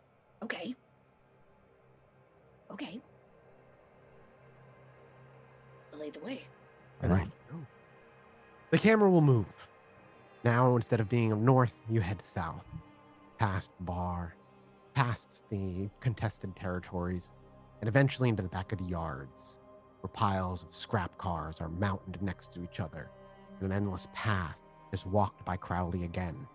left turn, right turn, walking straight, going in a circle, and then eventually you hear the jangles of metals as somebody who is completely naked, with the exception of cans around his neck, waddles forward with wild hair, one eye open as the other one's swollen shut, and he just peers at you from around over the top of a crunched car.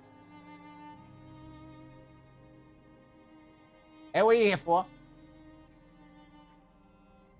Already did this before. Hey, what are you here for? To see the witch. Ooh, Crowley. you're late. Not my choice. You're late. Yes, I'm late. Instead of going around the front or the back, he squeezes through the crunched window and pulls himself through the back seat, his feet dangling on the out for a bit before he kicks himself through, and then he begins to pull himself out the other side, tumbling to the ground onto his stomach, and he crawls up, now covered in dirt, and he stands. Now you can see the soup cans that dangle around his neck, and he holds out his hand expectantly. I've already done this before. You're late.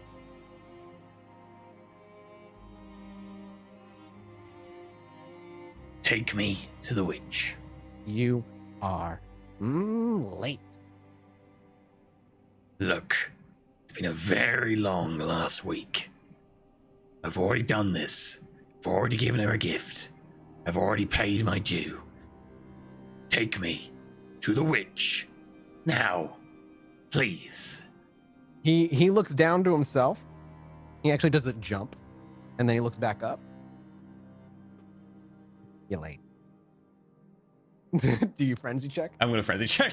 Yeah.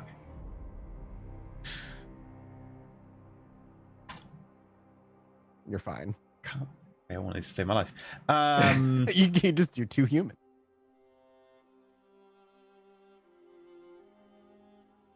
Go through my pockets. I pull out whatever change I have and just go.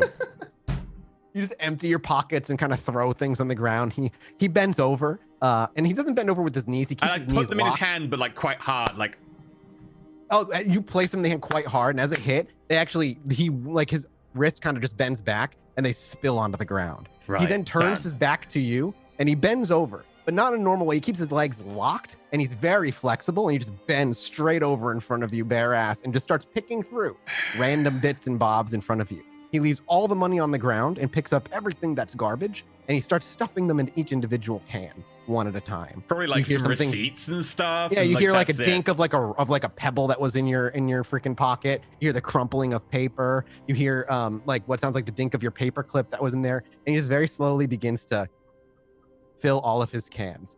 And after he's done and he looks at the money on the ground, he actually just kicks the money and it just goes scattered across the ground. And he looks over to you and he just kind of gives you a nod and he begins to walk. Right. As you're wandered, you you literally just take a right over to around a pile of cars, and you actually see the flickering orange of fire against a nearby mountain of scrap heap. And you're brought around the side, and much like before, the fire is not actually burning, and the light is dissipated. On the other side, crouched with her knees to her chest, a wild-eyed woman looks up from the pit into you. The man gives you two very hard pats on the back, and you hear his jangling cans dissipate into the distance as he walks away. Her head tilts, and she walks around the fire till she's about a foot away from you, and she simply gazes into your eyes. You wish to know. Yes, that's why I did the whole thing. I do wish to know. She's not in the city. He's what? Not in Chicago.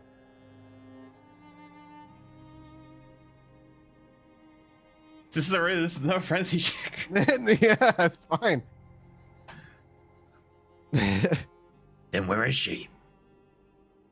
She actually takes a very deep breath. Her head looks to the sky. The clouds that were covering the moon seem to part. East.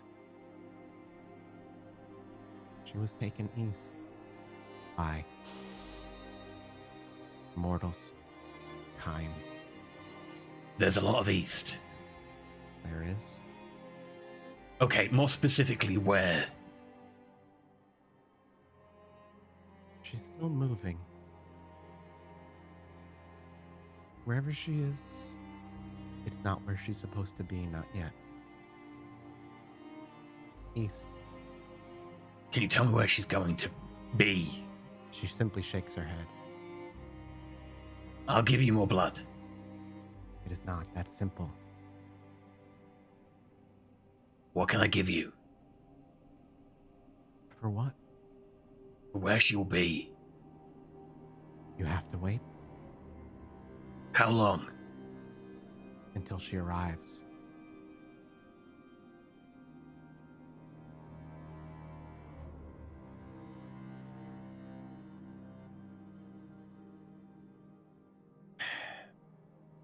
Chicago is a city of transformation, it seems. And she just gives you a really toothy grin. Need to know where she is. Where she will end up.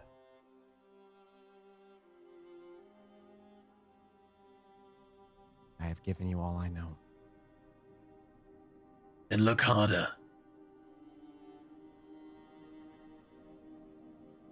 I apologize. This is not what we were looking for, Mr. Crowley. But it is what I promised.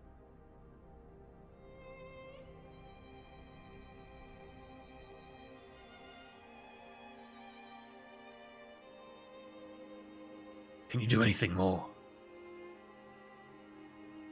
What more could you ask of? A way so that I can track her. A way to bring her back here. A way to find those mortals that she's with. It's not as simple as that. It is not a snap of a fingers. Oh, Crowley, and she looks to you. You should know that. What you are. What I am is pissed off. Be thankful that she's still alive.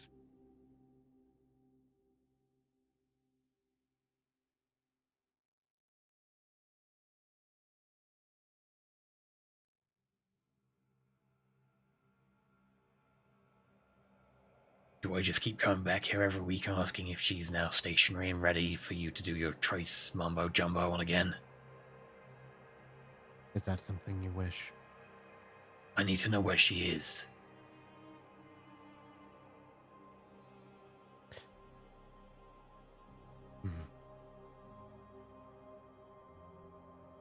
When I have deemed, or when I have decided on a worthy price, and I have an answer for you, I will find you. I know where you live. Well, that's not ominous at all. I have a werewolf heart. I won't have it for long.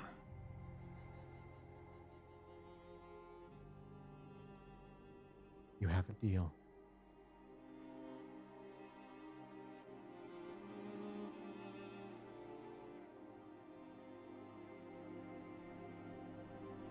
You are dismissed, Crowley.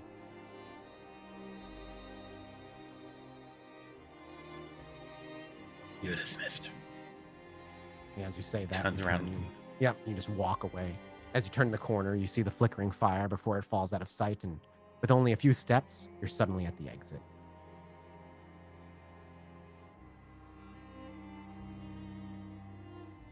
Would Crowley head back to the bar? Can Crowley get drunk? Would you like to turn on Blush of Life and get drunk? Does that work? Because I know You that could also normally it's feed- only through feeding on blood, I- but I have meat, so I'm maybe if I like heavily yeah, marinate that's the right. meat. I don't know if you can get drunk, but you could. Or You the could liver. go. You could eat somebody's liver that is heavily saturated.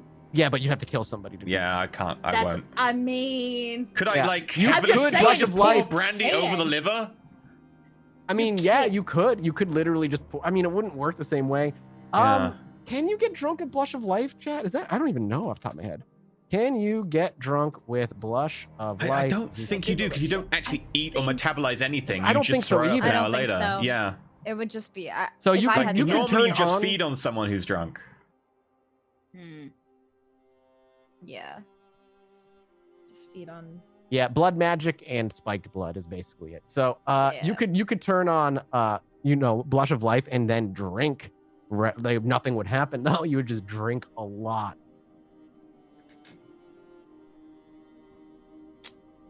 Bunch of free Okay. alcohol back at Ollie's bar. Yeah, but Ava could be there. Okay, second. His misspent 20s are gonna come back. Second best thing to getting drunk. He's gonna go to the Anarch bar. What's your humanity again? 7. Okay. You're gonna go to the Anarch bar? Yep. Oh, when you get down there, it's shut down completely. God. Actually, this is very important. Crowley, as you arrive, the bar itself looks completely disheveled. The windows are boarded up with remnants of broken glass. It just looks like this place has been run down and ignored since the last time you were here. Oh, wow. I'm gonna break in and look for booze. You bust in, and the place looks like it was already ransacked. However, there's still a few bottles around. You've got yourself a plastic bottle of Tito's vodka. Great. You also get some really cheap beer that was left around. And that's pretty much all you find. The furniture has been mostly removed and stolen. A few stools still sitting around. In the kitchen itself, anything that might have been of value is ripped out and gone. Okay. Goes back to Ollie's bar. Yep. You make your way back. Is Ava there, or did she leave? Yeah, she'd still be there. She doesn't really want to go anywhere There tonight. for right now. As you make your way back to the bar, Ava is in the what is Ava doing? Ava's in the Box? the front room. Yeah. Playing music in the jukebox? Yeah, just kind of sitting to herself, having a drink maybe. I don't even know if she Do you actually this drink is it. do she you can't. try? Yeah, but she doesn't know that. Yeah, I would try. Yeah, I would Alright. absolutely. So, as you can I get a blush of life from you, because you would have to blush of life. Yes. You gain a hunger. And what did you pour yourself? I'll pour myself some wine. Pour yourself a nice glass of wine. Nothing too expensive. You wouldn't want to hit Ollie's money making stuff, but nothing super cheap. And as you pour yourself a glass of wine, you can smell it. It smells excellent. You bring it to your lips and you tip it in your mouth and you let it pour down your mouth. Immediately you realize your body retches. It gets stiff. And before it even hits your stomach, it shoots back out from your lips, dribbling all onto the floor next to you. You take a moment to feel, and yes, you're warm. And you're certainly, your body is at the very least a facade of life. But you could not keep it down. The front door then opens as a Crowley who looks haggard, pissed off, presumably, and with just a couple armfuls of random alcohols. One of them is gone. He'll be down to one bottle by now. Sure, he's got just a bottle of open Tito's vodka.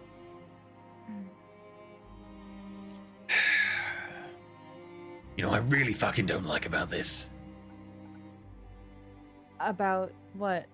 Being dead. What?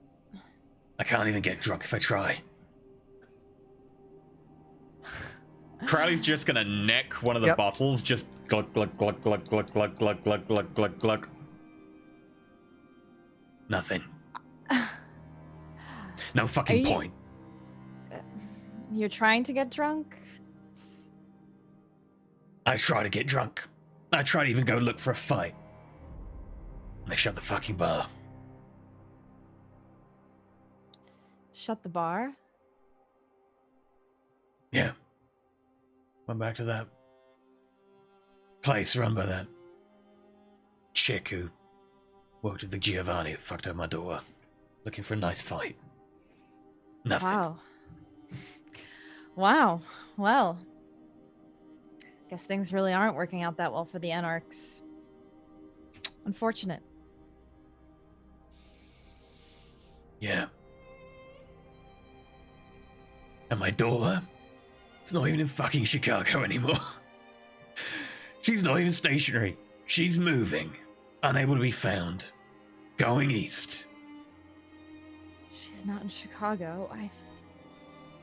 Wait, how do you know? Went to the Witch of the Yards. She was so good at tracking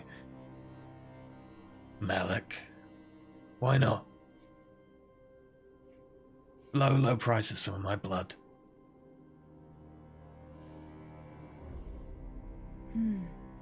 She's not here. No. Nothing is. Crowley's eyes are like mostly red by this point because he's not crying, but the blood is going into his eyes and building up there. So it's Yeah. just like this horrible blood red shade with like a small black dot kind of under the filmy surface.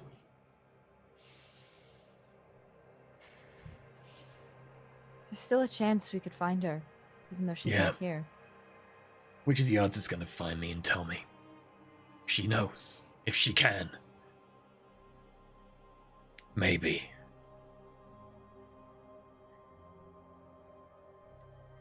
Don't give up just yet. Every Still day okay. she stays with them. The day she suffers. The day she's taken out of her normal life and a day she can't get back. And the bigger chance she can ever go back to having a normal life. With a normal family. Another day her mum and sister don't have her.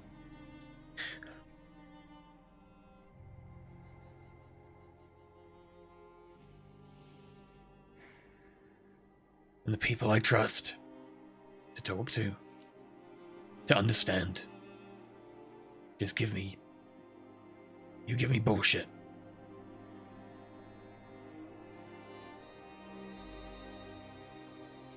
You won't even trust me to tell me the truth about things. It's fine, it's your business. But I don't have a place to turn now. And I can't even turn to... Just drops the empty bottle.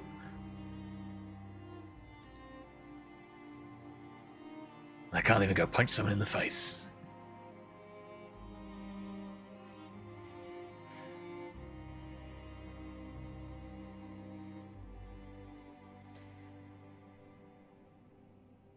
And to the other two, I'm merely a joke.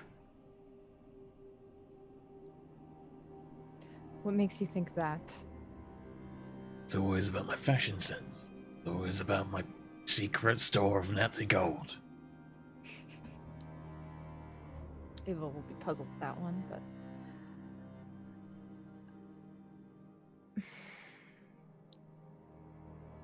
And I get it. After 6 months, yeah, I'm still new here. And I will be. Because no one gets started in this fucking place. No one's allowed into this fucking place. And so I will always be the newest kindred in the block.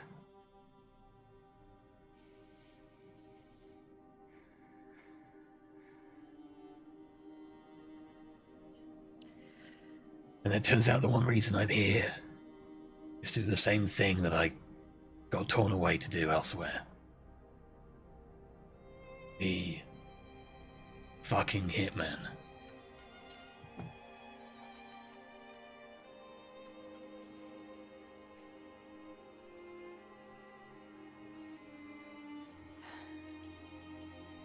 I can't begin to understand how you're feeling right now. This seems to all be hitting you like a truck.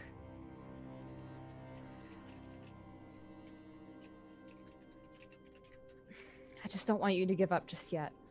There's still a way for us to find her.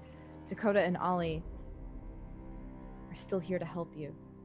I know. As am I. Good people.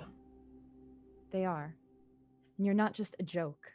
You've clearly demonstrated that many times to us.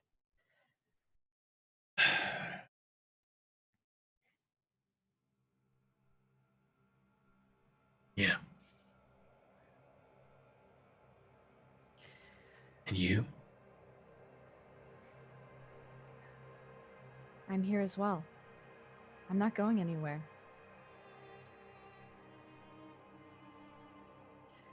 You might not be moving, but you're getting more remote.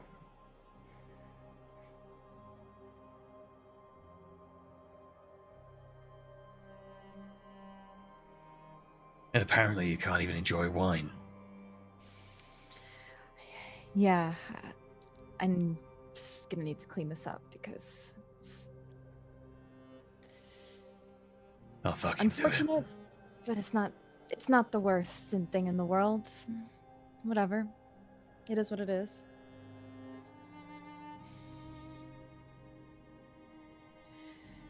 Why? Why is it always a brave face with you?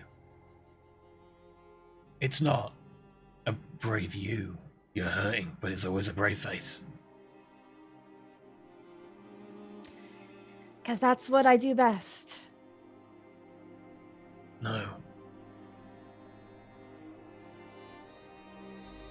What you do best is being Ava. Not being...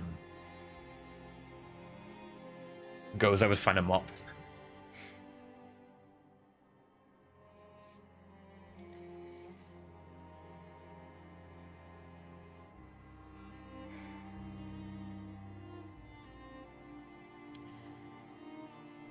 I don't know, Crowley.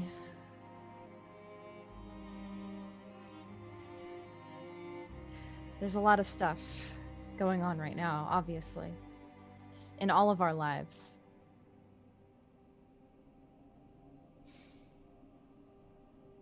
Dakota and Ollie, I don't even actually know where they are. They took off. And I'm just sitting here for the first time, not going out, not socializing. I don't really feel like it. You shouldn't be here by yourself. Dakota thinks Baron might come back.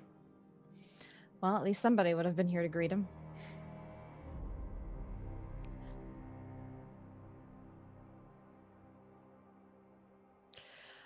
Let's just try to focus on one thing at a time. Easy enough. I know, it's easier said than done. The most important thing to me is my daughter, because she can get out of this. I think we need to prioritize your daughter.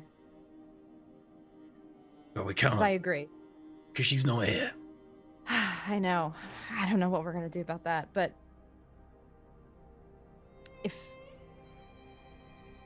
that witch can find her, then we move out immediately.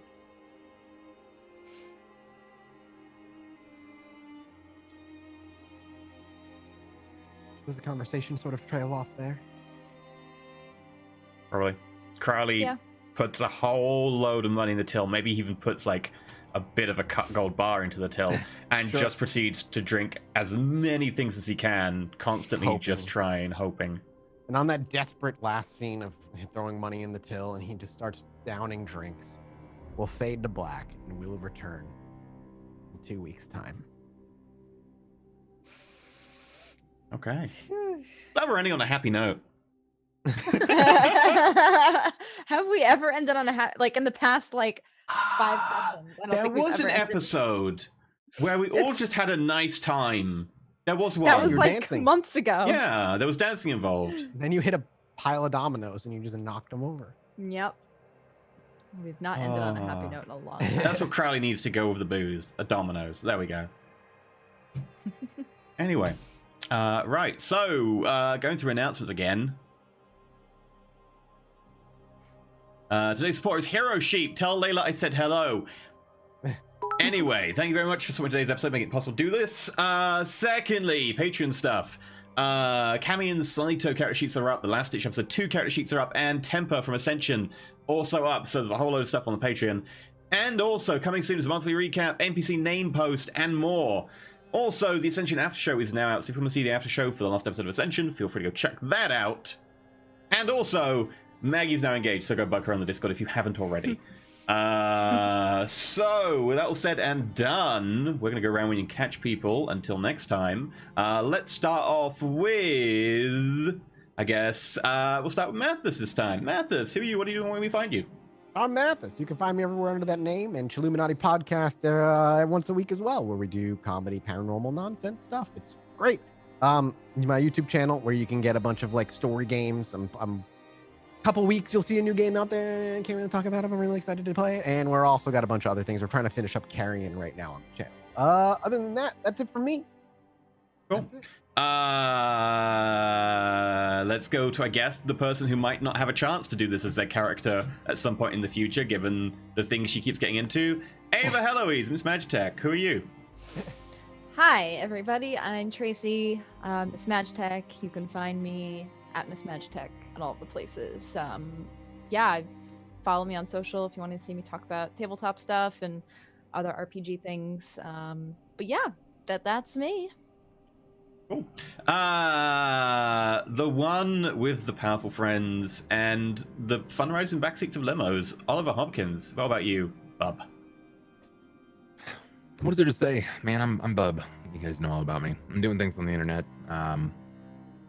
Yeah, I telling stories, playing video games, getting into more trouble than not. So come find me all over the places. Bub or not, I'm doing things. Cool. And what about, of course, Dakota Rain, Little Red Dot? Chelsea, how about you? Ransom Dot. You can find me online as Little Red Dot. I make stuff, videos, podcasts, Twitch streams. I roll dice, I play games. Check it out. Which is just EE now. EE. Mm-hmm. Hey. You can find me at youtube.com/Elysium, twitch.tv/Elysium. Doing kind of a relaunch starting in 9 days' time. So look out for some more content rolling out from then onwards. That's about it. Things I'll talk about near the time. Right, that's it and done. We're going to do an after show. Thank you very much for watching. Double checking if we had any tips today. I know we had a load of gift subs coming in, so thank you very much for that.